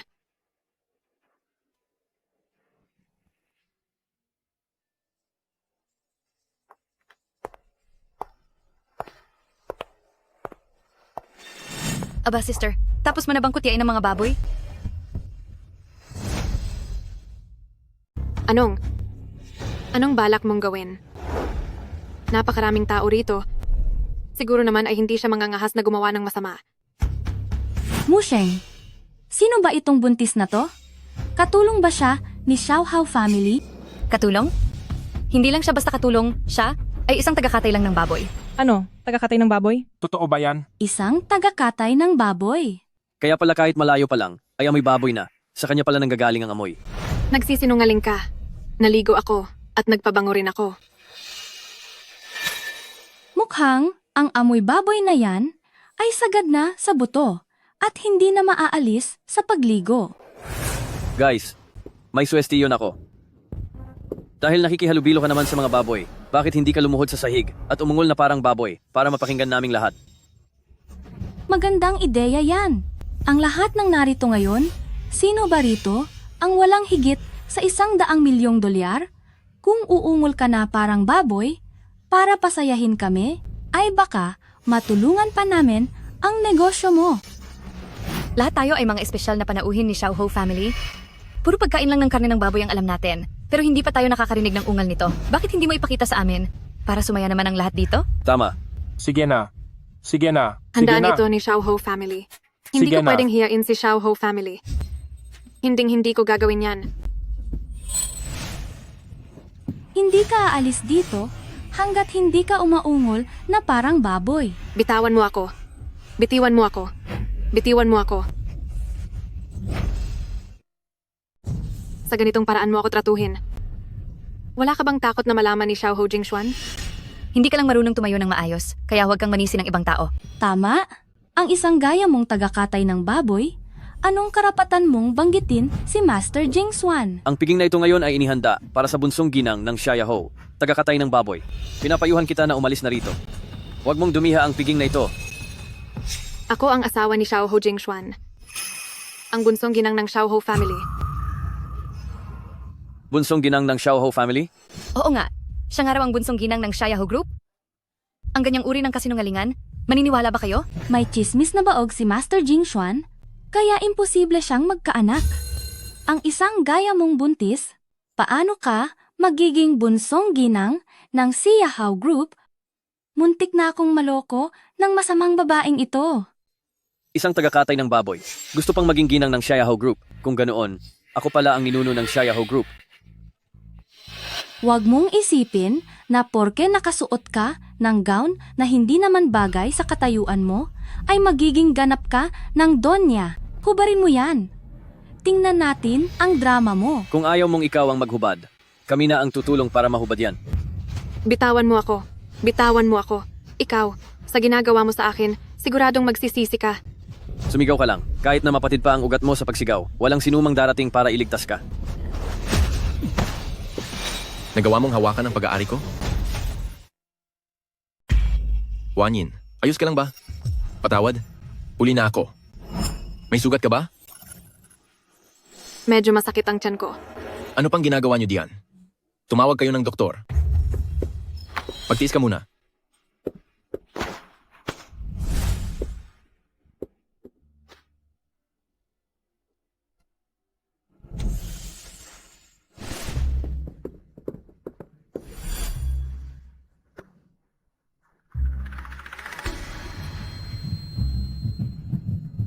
Kumusta siya?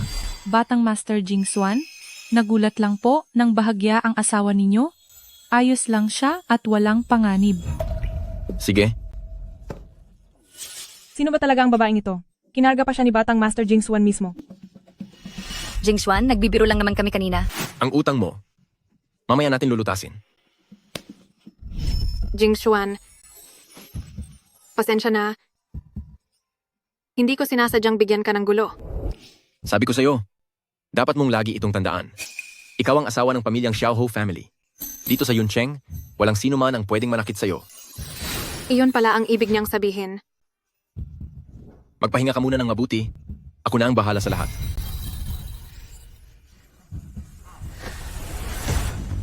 Sino kanina ang nagpaungol sa asawa ko na parang baboy at nagtangkang hiyain siya? Batang Master Jing Xuan, hindi po namin alam na asawa ninyo siya. Totoo po. Kung alam lang namin, hindi kami gagawa ng ganoong uri ng biro sa inyo. Biro? Oo naman, Jing Xuan. Walang may gustong gawin iyon. Nais lang naming magsaya lahat. Huwag mo na po seryosohin. Gusto niyo ng unggol ng baboy, di ba? Sige. Ikaw, pati ikaw, mag-ingay kayo para sa katuwaan natin. At ikaw naman, nakakairita ang suot mong damit. Magsilayas kayong lahat. Jing Xuan, lahat ng nandito ngayon ay mga kilalang tao mula sa Yuncheng. Balak mo bang dahil lang sa isang babae ay makalaban mo silang lahat?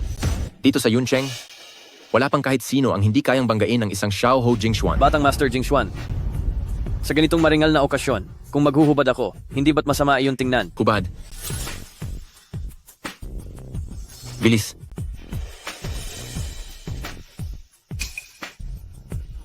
Hubarin mo rin pati ang pantalon mo.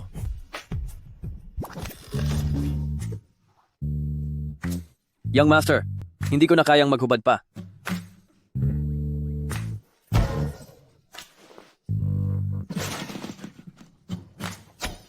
Batang Master Jing Xuan, nagkamali po ako. Gagayahin ko na po ang tunog ng baboy.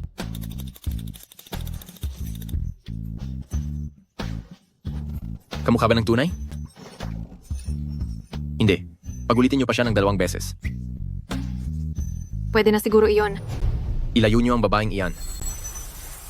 Dinudumihan niya ang aking banquet hall. At saka, simula ngayong araw, ako bilang si Xiaohou Group ay tuluyang tatanggalan ng koneksyon ang kanyang buong pamilya. Opo, boss. Batang Master Jing Xuan. Patawad po, Batang Master Jing Xuan. Batang Master Jing Xuan. Ikaw naman ang susunod. Jing Xuan, lumaki tayong magkabata. Ngunit talaga bang para sa isang estranghero ay hihiyain mo ako? Sinong nagsabi na estranghero siya? Siya ang asawa ni Xiaohou Jingxuan. Naku, Jing Xuan. Hindi pa po alam ni Musheng ang kanyang ginagawa. Alang-alang sa ating pamilya na matagal nang magkakilala, patawarin niyo na po siya. Sige, hindi mo na kailangang umasta na parang baboy. Pero humingi ka ng tawad sa asawa ko. Tama. Dapat siyang humingi ng tawad. Ang piging na ito ay inihanda para sa aking manugang. Dahil sa panggugulo niyo, hindi ba't kahihiyan ito para sa pamilyang Xiaohou family? Ikaw na bata ka. Gusto mo ba akong mawala sa mundo sa tindi ng galit? Humingi ka na ng tawad sa madam. Pasensya. Jing Xuan, humingi na ng tawad si Musheng. Huwag niyo na po sanang ipagpatuloy ang galit niyo sa kanya. Jing Xuan, hayaan na natin. Wala namang nangyaring masama sa akin. Mas mabuting huwag na nating palakihin ang gulo. Si Shen Wanyin ay ang aking asawa, ang asawa ni Xiaohou Jingxuan. Siya ang young madam ng Xiaohou family. Simula ngayong araw, kung sino man ang kumwestiyon sa katayuan niya, kakalabanin niyo ang Xiaohou family. Sino ang mag-aakala na si Batang Master Jing Xuan ay ganito kaimportante ang turing sa babaeng tagakatay ng baboy? Tila ba, ang pwesto ni Miss Shen bilang young madam ng Xiaohou family ay siguradong sigurado na. Shen Wanyin, huwag kang masyadong matuwa dahil mamaya lang ay mararanasan mo kung ano ang ibig sabihin ng mapahiya sa lahat.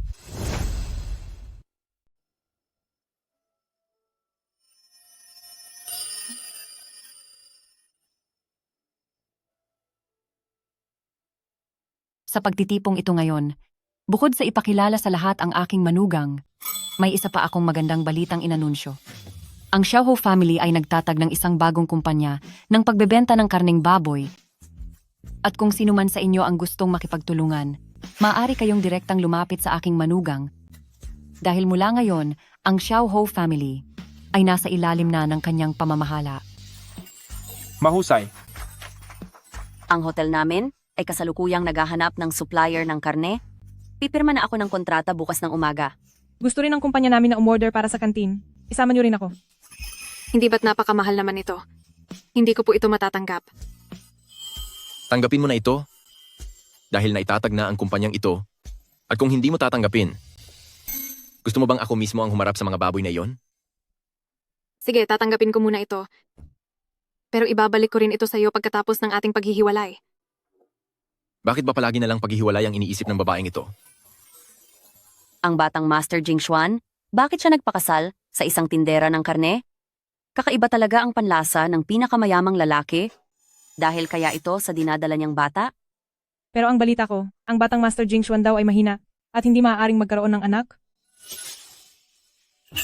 Sinong nagsabi na mahina ang asawa ko? Ang asawa ko ang pinakamagaling. At heto, sa isang beses lang, nakabuo agad. Ikaw, ano ba ang sinasabi mo? Pasensya na. Hindi ko naisip ang kahihinatnan. Gusto ko lang protektahan ang dangal mo. Tingnan niyo ang manugang ko. Talagang komportable na siyang magsalita sa inyong lahat. Sana ay may malapit na butas para makapagtago na ako sa hiya.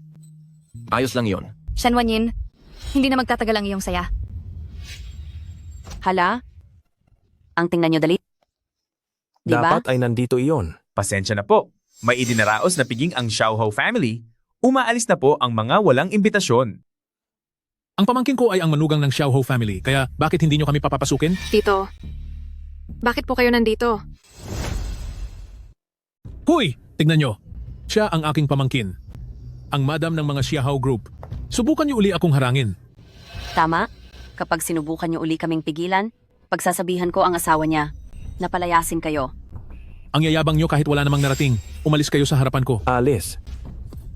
Tito, tita, bakit po kayo narito? Oh, bakit? Bawal na ba kaming pumunta rito? Dahil ba nakapag-asawa ka na ng mayaman, ay kinalimutan mo na ang utang na loob mo sa amin sa pagpapalaki sa iyo? Hindi po iyon ang ibig kong sabihin. Wow! Iba talaga kapag asawa na ng pinakamayamang tao. Ano? Tingnan mo ang suot niya. Mukhang sobrang mahal nito, di ba? Wanin, ang sama mo rin talaga. Ang laki ng balitang nakasal ka na pala sa isang bilyonaryo, tapos hindi mo man lang sinabi sa amin. Kaya tuloy kaming nandoon sa labas, ay nahihirapan ng husto. Sila ba ang mga kamag-anak ng asawa ni Xiaohou family?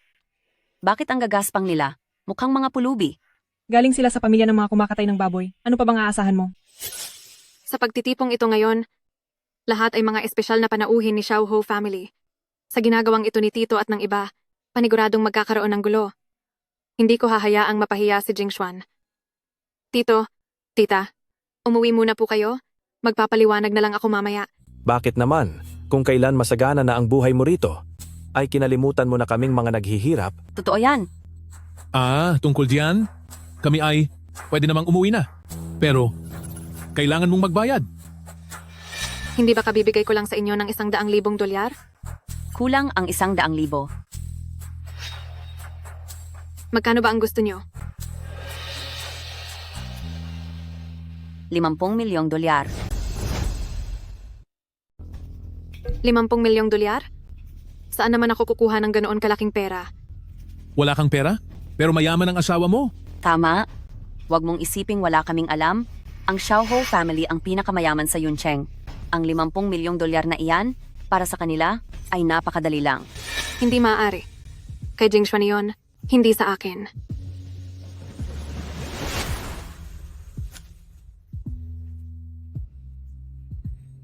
May $10,000 sa card na ito. Ibibigay ko na ang lahat sa inyo. 10,000 lang? Ikaw, ano ang tingin mo sa amin na mamalimos? Sinasabi ko sa iyo, bukod sa $50 milyong, dapat ihanda mo rin ang malaking villa at marangyang sasakyan sa Tangchen Xiangpin para sa akin. Tama yan. Ang pamilyang Shen sa hinaharap ay aasa sa aming Xiaojun para magdala ng karangalan sa pamilya. Kaya bilang ate, kailangan mo kaming suportahan. Sinabi ko na, wala akong pera. Kung gusto niyang magdala ng karangalan, umasa siya sa sarili niya. Tita, sino ang mga taong ito? Hindi kaya. Mga bisita sila ng Xiaohou family? Bakit nagpapapasok ng mga pulubi rito? Paalisin niyo sila agad. Huwag nating hayaang mapahiya ang Xiaohou family. Dala mo sa iyong sinapupunan ang napakayamang apo ng Xiaohou family. Ang ganito kaliit na bagay, hindi pwedeng hindi maibigay ng Xiaohou family. Kung ayaw mong magbigay, kami na lang mismo. Ang hihingi sa asawa ng pamangkin ko. Tito, pinapahiya niyo lang ang Xiaohou family.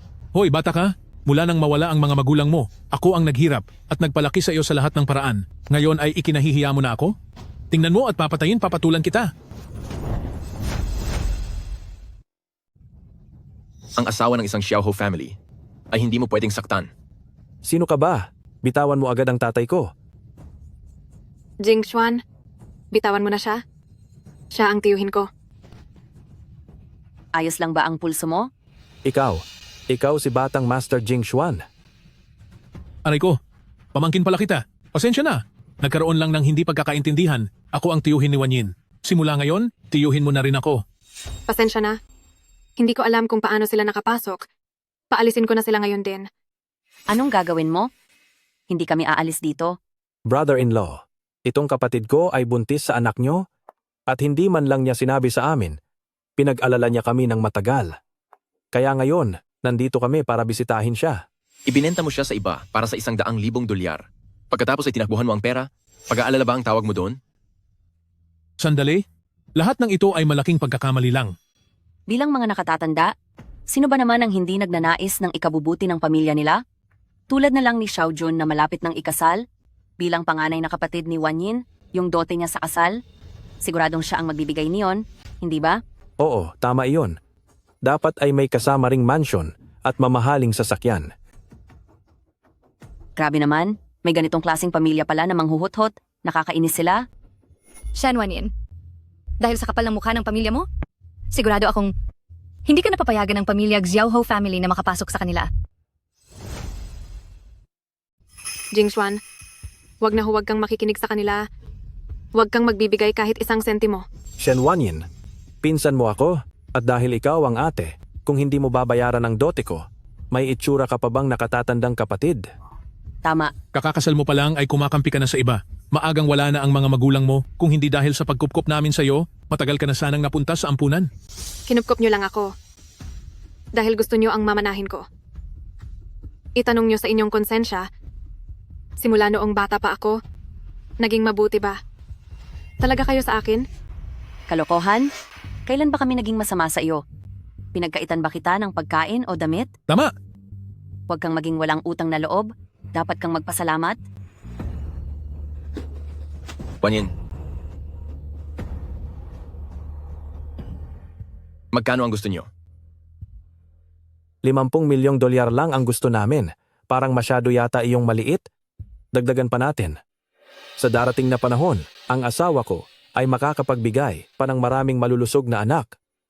May punto ang anak ko.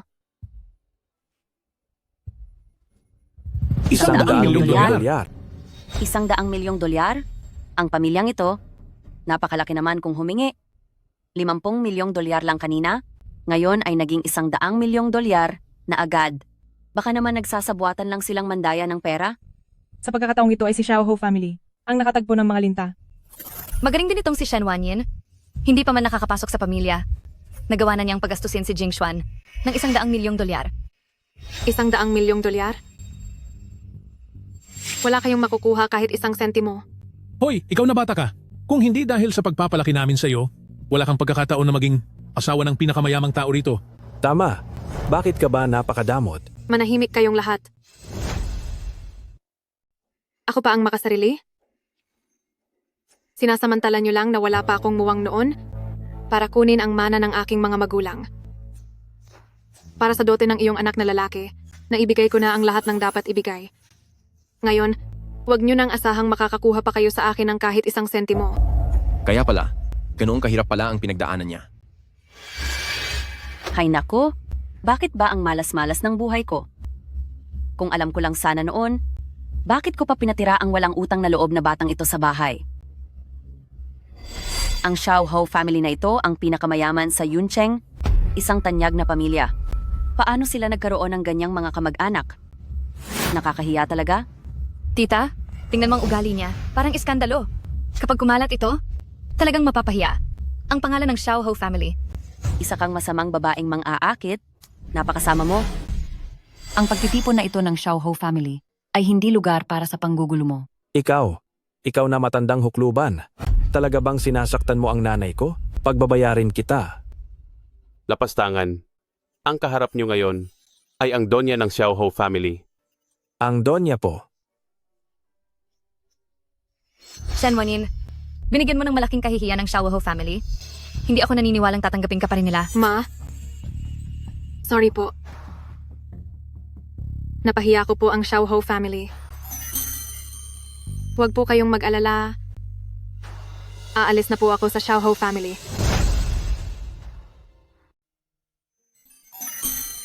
Mahal kong manugang, hindi akalain ni Mama na marami ka palang pinagdaan ng hirap noon. Huwag kang mag-alala. Dahil kasal ka na sa pamilyang Xiaohou family. Mula ngayon, hindi ka na namin hahayaang masaktan o makaranas ng kahit anong lungkot. Salamat po, Ma. Tita, napakawalang hiya ng pamilya Shen Wanyin. Paano nila mapapantayan ng pamilyang Xiaohou family? Hindi naman ang manugang ko ang nakakahiya. Sa kabila ng paglaki sa pamilyang iyon, ang manugang ko ay nananatiling mabait at magalang, kaya bihira itong mahanap at mas dapat ko siyang pahalagahan. Balae, tungkol naman sa kaniya, naging mabuti rin naman kami.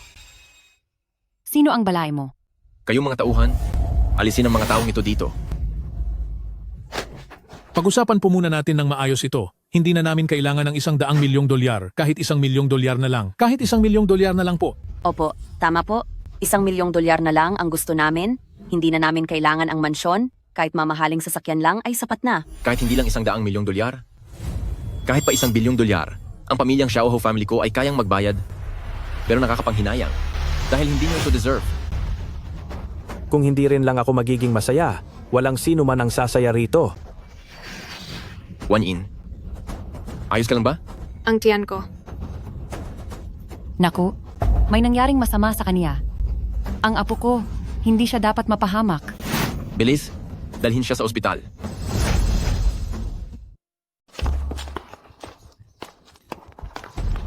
Huwag kang mag-alala, hindi ko hahayaang may mangyaring masama sa iyo. Ihanda na agad ang operasyon. Sa labas na po muna ang mga kapamilya. Huwag kang gagalaw.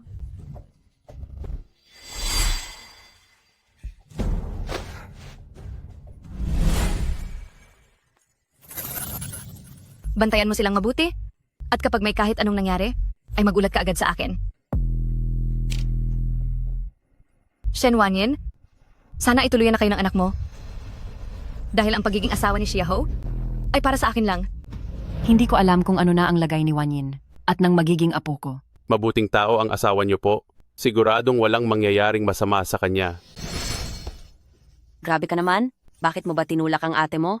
Dala-dala niya ang anak ni Xiaohou family. Kapag may nangyaring masama doon, ay hinding-hindi tayo makakakuha ng pera.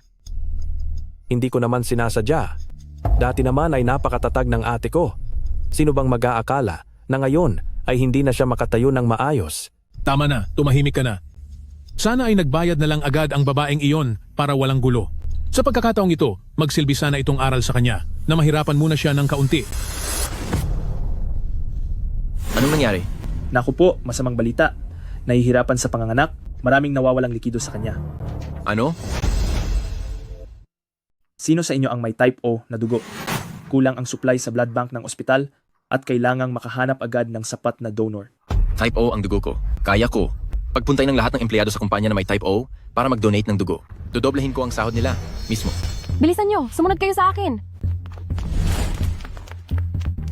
Halina kayo. Kapag may nangyaring masama, tiyak na hindi tayo patatawarin ni Xiaohou family. Tayo na.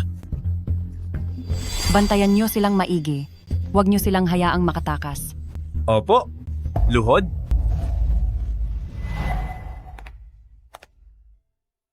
Ayos ka lang ba? Ayos lang ako. Doktor, kumusta na ang asawa ko? Congratulations po, Batang Master Jing Xuan. Nanganak ang young mistress ng kambal na lalaki at babae. Kambal? Jingswan, narinig mo ba yon? Nanganak ang mabuti kong menugang ng kambal. Kung ganoon, kumusta na po ang lagay ng asawa ko? Maayos na po ang kalagayan ng ginang. Nailipat na po siya sa ward. Kaya lang, dahil maagang lumabas ang mga bata, kailangan muna nilang manatili sa incubator ng ilang araw. Mabuti naman kung ganoon. Papasok muna ako para makita si Wanyin. Sige. Pupunta naman ako para tingnan ng mga bata.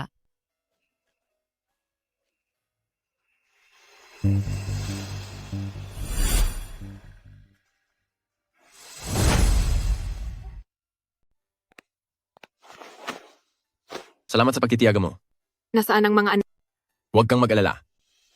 Napaga ang panganganak mo, kaya nasa loob sila ng incubator. Pinuntahan na sila ni Mama. Ayos naman sila. Nasa incubator. Napakabata pa ng mga bata para magdusa ng ganito. Huwag kang mag-alala. Tinawag ko na ang lahat sa Yuncheng na pinakamagagaling na doktor. Magiging ligtas silang dalawa. Silang dalawa? Nawalan ka kasi ng malay kanina, kaya marahil ay hindi mo pa alam. Ikaw talaga. Nanganak ka ng kambal na lalaki at babae. Talaga? Oo. Kaya pala noong ipinagbubuntis ko sila, napakabigat ng pakiramdam ko. Kahit wala kayong ugnayan sa dugo sa kanila, niligtas mo sila ng maraming beses. Pero ang mga taong pinakamalapit sa kanila, ang muntik nang magdulot ng masama sa kanila. Nasa labas lang. Ang tito mo at iba pa. Gusto mo bang papasukin sila? Sige po. Mayroon akong mga bagay na dapat linawin sa kanila ng kaming dalawa lang. Sige. Papasukin ko na sila.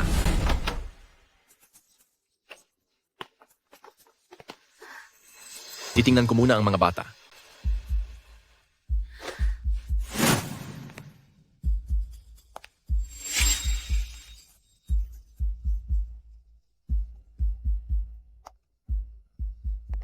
O Wanyin, nagluwal ka pala para kay Xiaohou family ng isang kambal na lalaki at babae? Siguradong si Xiaohou family ay bibigyan ka ng malaking pabuya. Pagdating ng oras na iyon, huwag mo kaming kakalimutan ha? Tinulak ako ni Shenjun at napaaga ang labas ng mga anak ko dahil doon. Mabuti nga at hindi ko siya pinagbayad. Tapos may lakas pa kayo ng loob na humingi sa akin? Pero hindi naman sinasadya ni Xiaojun iyon. Pinsan ka ni Xiaojun. Wala namang kapatid na nakikipag-away sa nakababatang kapatid ng ganyan. Saka isa pa, hindi ba ayos naman ang mga bata? Tama. Maayos naman ang lahat. Bakit kailangan ko pang managot? Sino ang nagsabing ayos lang sila? Nasa loob sila ng incubator ngayon. Ikaw na bata ka, bakit ka sumisigaw? Si Shenjun ang dahilan kaya napaaga ang panganganak ko. Kaya hindi ko siya mapapatawad. May laman ang card na ito na mahigit 10,000 dolyar. Ibibigay ko ito sa inyo. Pero simula ngayon, putol na ang ugnayan natin. Kalokohan? Ako at ang tiyahin mo ang nagpalaki sa iyo, utang mo sa amin ang buhay mo. Ngayong nakapag-asawa ka na ng mayaman, aalis ka na lang ng ganoong kadali? Hindi iyan ganoon kadali. Tama. Ako kaya ang Xiaohou family na tanging tiyuhin ng tagapagmana ng bilyon-bilyong dolyar. Ang mga magulang ko ang mga tiyo at tiya nila. Mahalaga ang pamilya sa lahat, alang-alang sa mga bata. Hindi rin kami matitiis ni Xiaohou family. Sino ang nagsabing kay Xiaohou Jingshuan ang dalawang batang ito? Hindi sila mga anak ni Xiaohou Jingshuan. Ano?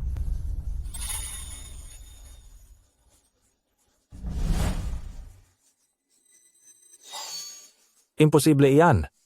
Kung hindi kay Xiaohou family ang mga bata, bakit ka naman pakakasalan ni batang Master Jingshuan? Tama? Siya ang pinakamayaman. Makukuha niya ang kahit sinong babae. Bakit siya magpapakasal sa isang hamak na tulad mo?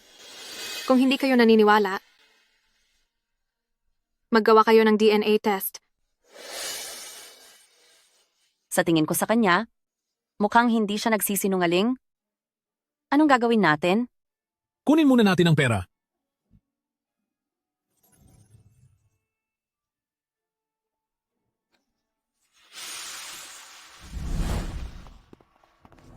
Pa, 10,000 dolyar lang ito. Titigil na ba tayo rito? Galit pa ang ate mo ngayon. Siguradong hindi iyon magbibigay ng pera? Baka kung ano pa ang mangyaring masama. Mabuti pa, kunin muna natin ang pera na ito.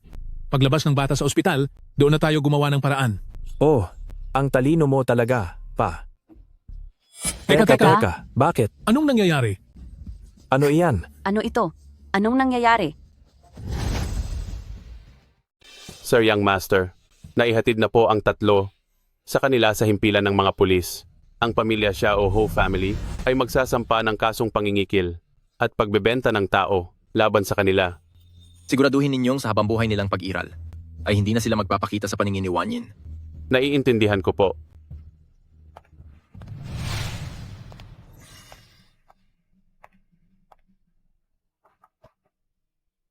Kumusta na ang mga bata?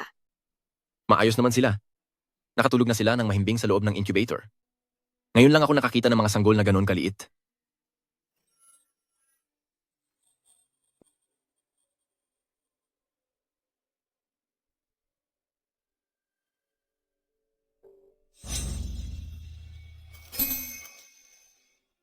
Balita ko po, napakamahal ng bayad sa paggamit ng incubator.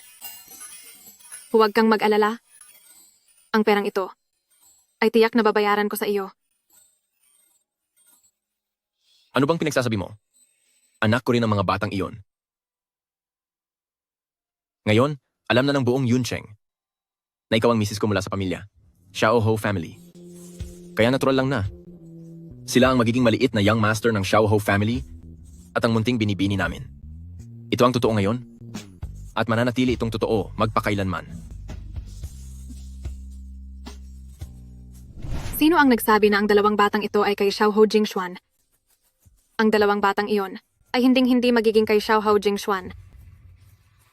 Aba, inisip ko pa man din na malas ako. At hinayaan pa ang hamak na babaeng iyon na manganak ng isang pares ng kambal. Hindi ko akalain, nakakampihan pa ako ng tadhana. Narito ang $1,000,000. Bilisan mo at gawan mo ng paraan na makakuha ng resulta ng DNA ng mga bata at ni Jingxuan. Kapag nagawa mo ito ng maayos, bibigyan pa kita ng dagdag na $1,000,000. Walang problema. Shen Wanyin? Oh, Shen Wanyin? Sa sandaling maibigay ko na ang resulta ng DNA kay Aunt Xiao. Titingnan ko lang kung sino pa ang kayang magligtas sa iyo. Lola, salamat sa gabay ng ating mga ninuno dahil ang dalawang batang ito ay maayos na nakalabas ng ospital. Daughter-in-law, talagang nagpakahirap ka. Naghanap ako ng 2 dekalibreng yaya para mag-alaga sa 2 baby na ito. Jiang Ma, pati ang 2 pang katulong, sila naman ang bahala sa mga kailangan mo sa araw-araw. Ma, hindi na po kailangang mag-abala ng ganito. Anong abala? Nagpapagaling ka pa pagkatapos manganak, kaya dapat ka lang alagaang mabuti. Alagaang mabuti ang madam, ang batang master, pati na rin ang ating munting binibini. Opo. Sa aming pamilya sa Xiao Ho family, madalang kaming magkaroon ng anak. Hindi ko inaasahan na sabay kaming magkakaroon ng 2 bata. Mabait na daughter-in-law, ikaw ang pinakaimportanteng tao para sa pamilya ng Xiao Ho family. Alam mo, ang mga mukhang ito, kamukhang kamukha ko. Oo nga, para silang tunay mong mga anak. Anong kamukha? Tunay silang mga anak.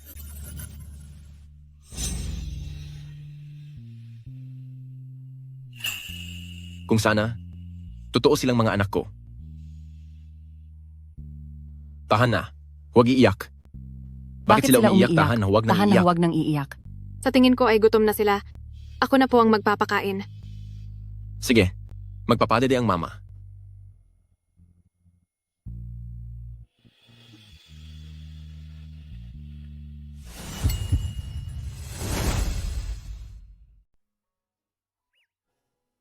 Ano? Kami ni Lao Wang ay may pag-uusapan pa. Mauna na muna ako sa silid-aklatan. May mga anak na kayo, pero mahihiyain ka pa rin. Daughter-in-law, nandito naman ang taga-alaga. Bakit ka nag-aalala? Ang dapat mong gawin ay magpahinga ng mabuti. Halika.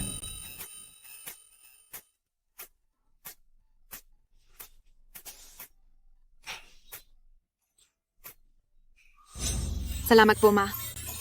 Pagkatapos ng pahinga mo pagkapanganak, itutuloy na natin ang kasal nyo. At pagkatapos, ang pagdiriwang naman para sa ika-100 araw ng 2 bata. Sa oras na iyon, ipapaalam ko sa buong Yuncheng na ako sa Xiao Ho family ay nagkaroon na ng maliit na young master at maliit na binibini. Napakagaling. Ngayon ay alam na ng buong Yuncheng na ikaw ang binibini ng Xiaohou family ko. Kusa na rin nilang malalaman na silang maliit na young master at maliit na binibini ng Xiaohou family sa ngayon at maging sa hinaharap. Ano kaya ang ibig sabihin ng mga sinabi niya noon? Ibig bang sabihin nito ay gusto niya akong manatili dito sa Xiaohou family? Ma, pupunta muna ako sa silid-aklatan.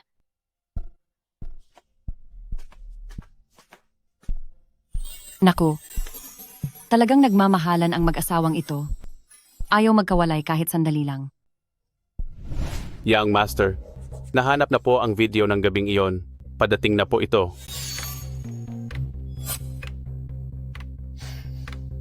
Young Master, ngayong nahanap na ang tao, bakit parang hindi kayo masaya? Kung ayaw nyo na po, wag na po nating ituloy. Hanapin niyo siya. Sabi ko naman sa'yo, pananagutan ko siya. Pakakasalan nyo pa rin po siya? Kaya po ba ang pagsasama nyo ng iyong asawa ay isang palabas lang? Kung ganoon po ay ang galing nyo umarte, pati po ako ay nalinlang. Kasinungalingan lang pala ang lahat. Sa bagay, isang tagakatay lang ako ng baboy. Paano ako magiging karapat-dapat sa kaniya?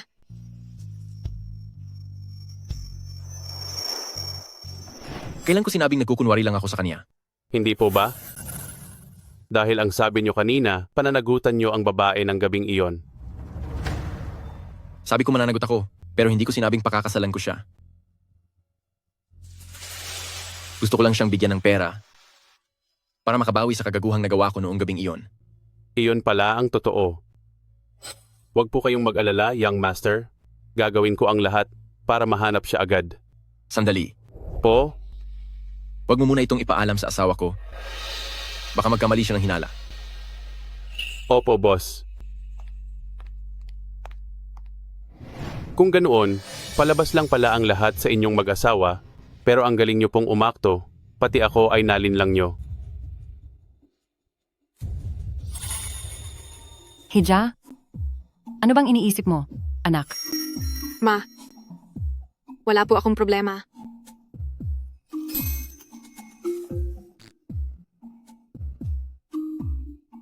Tulog na ba ang baby? Ma, busog na po ako. Titingnan ko lang ang bata. Sige po, kumain lang kayo riyan.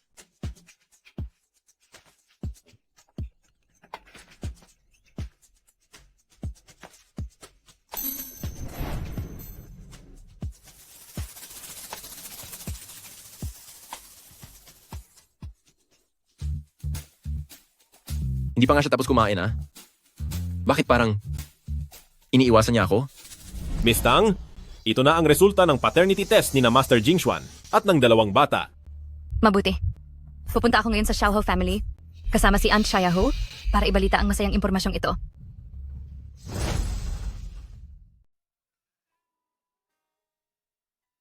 Sa simula pa lang ay kasal na tayo dahil sa isang kontrata at darating talaga ang araw na maghihiwalay tayo. Pero, bakit ganito kasakit ang nararamdaman ko? Napansin ko na hindi ka masyadong kumain kanina. Kaya sinabihan ko si Jiang Ma na ipagluto ka ng lugaw. Dali. Salamat.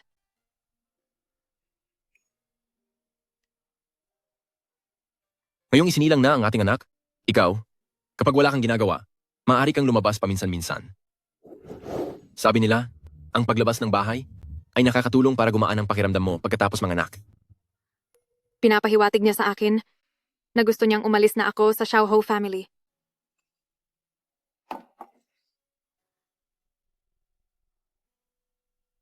Sige. Pero, pwede bang hintayin muna nating mag-isang buwan ang bata bago kami umalis ng Xiaohou family? Mahina pa ang katawan ko ngayon. Hindi ko pa sila kayang alagaang mabuti. Aalis ng Xiaohou family? Bakit? Hindi ba't hihiwalayan mo na ako? Huwag kang mag-alala. Hindi ako magpipilit na manatili rito. Sandali. Sino bang nagsabing hihiwalayan kita? Nako. Sir, young mistress, pinapababa po kayo ng matandang donya, may kailangan po siya sa inyo. Sige po. Naintindihan po namin. Bababa na po kami agad. Hindi ko kailanman sinabing gusto kitang hiwalayan. Kayo ng anak natin, dapat lang kayong manatili rito sa Xiaohou family. Sa susunod, huwag ka nang mag-isip ng kung ano-ano. Naintindihan mo? Walang hiwalayan? Ibig bang sabihin, balak niyang itago ang babaeng mahal niya sa ibang bahay? Halika na. Naghihintay na si Mama sa atin. Sige. Tara.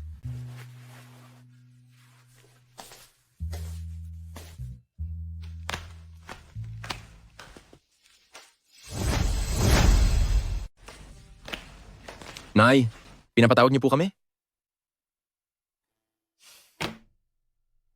Sino ang nagsabi na ang dalawang batang iyan ay kay Xiaohou Jingxuan?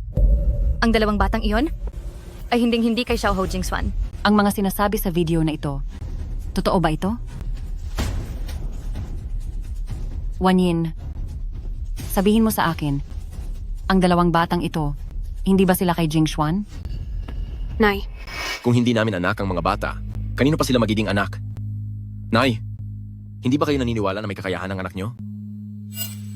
Kung ganoon, bakit si Wanyin ay nagsabi ng ganoong bagay?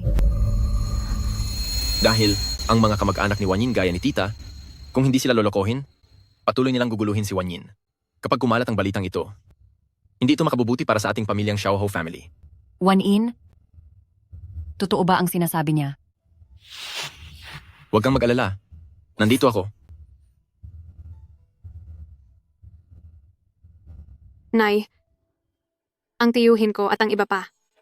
Alam nilang hindi kay Jingxuan ang mga bata, kaya hindi na sila hihingi ng pera sa Xiaohou family. Mabuti kung hindi pagkakaintindihan lang ito. Samantalahin na natin ang pagkakataong ito para malinawan ang lahat.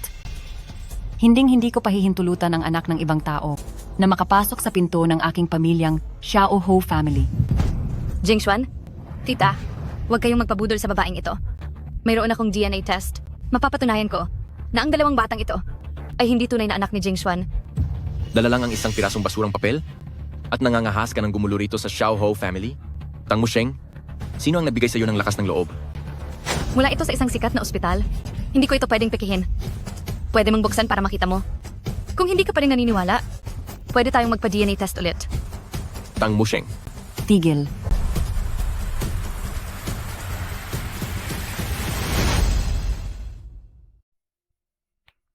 Sa tingin ko, hindi ko na ito maitatago. Mabuti pang umamin na lang ako. Ma, patawad po. Ang dalawang batang ito ay hindi talaga. Mabuti, mabuti. Sabi ko na nga ba hindi ako magkakamali. Ang dalawang batang ito ay anak talaga ni Jingxuan. Ano? Imposible. Anong nangyayari? Dinaya mo ba ang resulta? Hindi naman ako ganoon kakapangyarihan. Ibig bang sabihin ng babae ng gabing iyon ay si Wanyin talaga?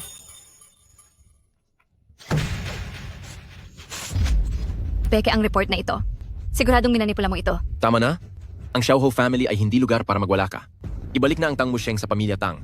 At isa pa, simula sa araw na ito, hindi na siya pwedeng tumapak muli sa Xiaohou family. Opo, young master. Jingxuan, sabay tayong lumaki? At noon pa man ay mahal na kita. Bakit mas pinili mong pakasalan ng tagakatay na iyon kaysa sa akin? Bakit? Si Musheng talaga. Ang pag-ibig ay hindi napipilit. Kasalanan ito ng babaeng iyan. Anong karapatan niya na maging ginang sa Xiaohou family? Kung hindi ako ang magkakaroon sa iyo, walang pwedeng makinabang sa iyo. Matatapos ka na. Humanda ka? Wanyin, Bitiwan mo ko. dalhin niyo ang babaeng iyan sa presinto. At isa pa, mula sa araw na ito, ako si Xiaohou Group ay puputulin na ang lahat ng pakikipagtulungan sa Tang Group. Higit pa riyan, ay aalisin ko ang Tang Group mula sa Yuncheng. Opo, boss. Jingxuan, hindi mo maaaring gawin sa akin ito. Hindi ako pumapayag. Hindi maaaring matalo ako ng isang hamak na tagakatay lang. Imposible. Ligtas ka na. Mabuti naman, aking manugang. Mayroon bang masakit sa iyo? Ay, Ayos lang po ako. Medyo mahapdi lang po ang kalmot. patingin nga ang nanay.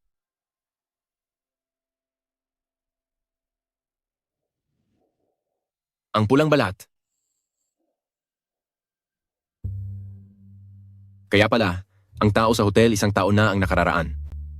Ay ikaw. Ano? Salamat sa langit. Hindi nga mali ang resulta ng dina. Ang dalawang sanggol ay sarili nating mga anak. Ibig sabihin, ang lalaki noong gabing iyon ay ikaw. Tama. Siya talaga ang tatay ng bata?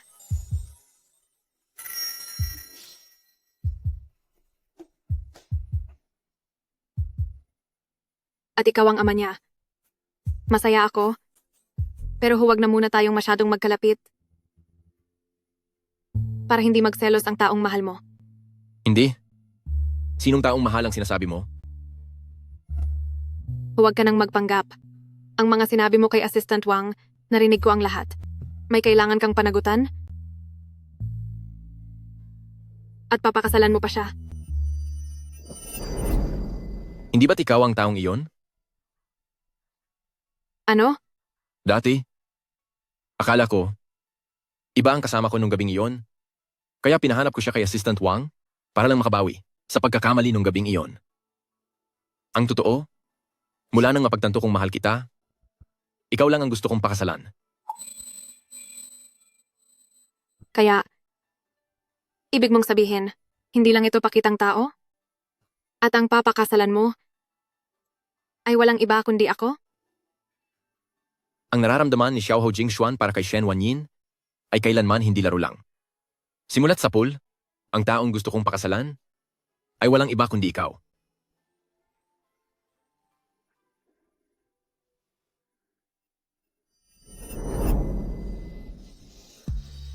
Nasa sala tayo. Kung ganoon, sa kwarto na tayo.